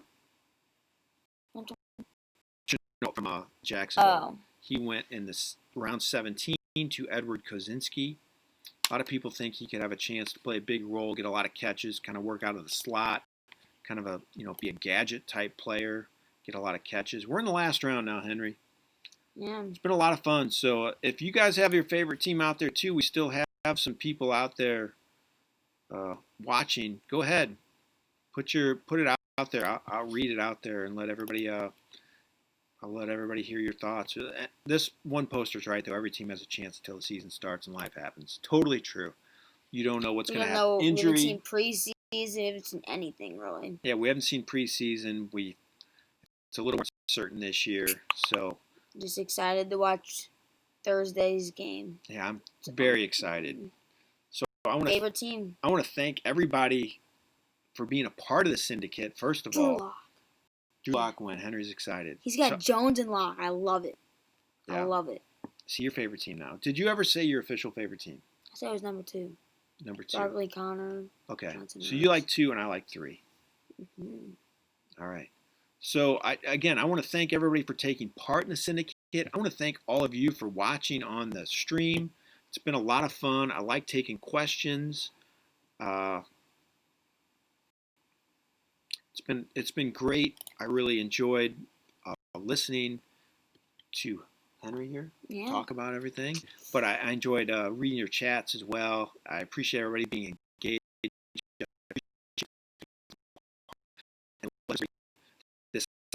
All the viewers, and we're taping this as well, so hopefully we can put it out on our YouTube channel, Facebook as well, so you can see it if you missed it. But $5,000, these guys are putting it on the line. Mm-hmm. Awesome stuff. So maybe we'll keep an update of this for everybody too. We can do some updates on the draft as well. Let people know how it's going. That'd be a lot of fun. You can get in any of these leagues too. We have high-stake leagues where you don't need to be, vetted. You can get in them for different price points. You can get in just normal leagues. Our Dime Best Ball leagues are $10. You can get in all sorts of leagues, all different price points, all different formats as well, head-to-head, total points, everything. Anything you could think of. You can even create your own league and then put it out for the world to sign up for too. It's called Audible Leagues on our sites. You can create a league. It's a lot of fun. So people are saying you crushed on there, Henry. So that's cool. And the one guy who picked from the 11th hole said do the opposite of him. Ben, I disagree. I think you did well. And I appreciate your kind words about my son. So hopefully maybe we can catch up with some of these owners as well. That'll be good to get their insight too. Maybe we can catch up with them on a Zoom call. I can get that out for everybody to see, and we can get their thoughts on this draft. It was really interesting to see how it played out. Also, I want to mention the Fantasy Championship. Again, fantasychampionship.com, $300,000. So this is a big-time league here. We can win a lot of money. Fantasy Championship, you can win even more money. $300,000. It's an awesome high-stakes contest. I encourage you to sign up sooner than later. It's going to sell out. I guarantee it. So go to fantasychampionship.com. Sign up today. $300,000. Wow. Awesome stuff. So again, 3 picks left, Henry. I appreciate you joining me. This has been a lot of fun. Yeah. Anything you want to say? Not really. Not really. Let's see. With the Titans stuff, I was thinking about that. Apparently, Davion Clowney, people are saying about that. Apparently, didn't officially say he signed with them yet. Apparently, he is still meeting with teams. It's interesting too here. There's more than one team that has 2 defenses, which is a little unusual. And there we go. The end. Draft is over. Chris Boswell, the last pick. So we had Mr. Nobody. Irrelevant. Mr. Irrelevant. We had one team take 2 kickers too. Jordan Ludwig. He took Koo and Bailey. But last pick, good. Chris Boswell. Awesome stuff, guys. Really appreciate everybody watching. This has been the first ever live stream for us. I think it went pretty well. Nothing too crazy happened. I appreciate, since it went so well. Also, I would like to do this again sometime. Yeah. I'll do it. We can do another draft, something like this, or maybe I can do a live stream and take questions from people, which would be fun as well. So maybe we'll do that, Henry. Would you like to do that sometime? I would do that. I'm all for it too. So this has been great. I appreciate everybody watching. You can see the board as well. I appreciate everybody again for being on here. It's been a lot of fun. Like I said, I'm going to do this again. Maybe we'll do it, like I said, with just a live stream. I can take questions. Maybe I'll do this on a weekly basis. We've been trying to find more ways to get people involved. I did a Twitter chat last year, but maybe we'll do something like this as well since people enjoyed watching. Yeah. All right. So my name's Jeff Paur, senior writer for RealTime Fantasy Sports. This is my son, Henry. Hi and goodbye. Goodbye. He says hi at the end. But again, I thank everybody for watching. This is the first time we've ever done this. This has been the Syndicate Livestream event. It's been a lot of fun. I appreciate everybody out there for giving us a shot and listening. It's been great. And good luck in all your leagues this year. Go to RealTime Fantasy Sports, rtsports.com. Sign up for a league today. Thanks a lot.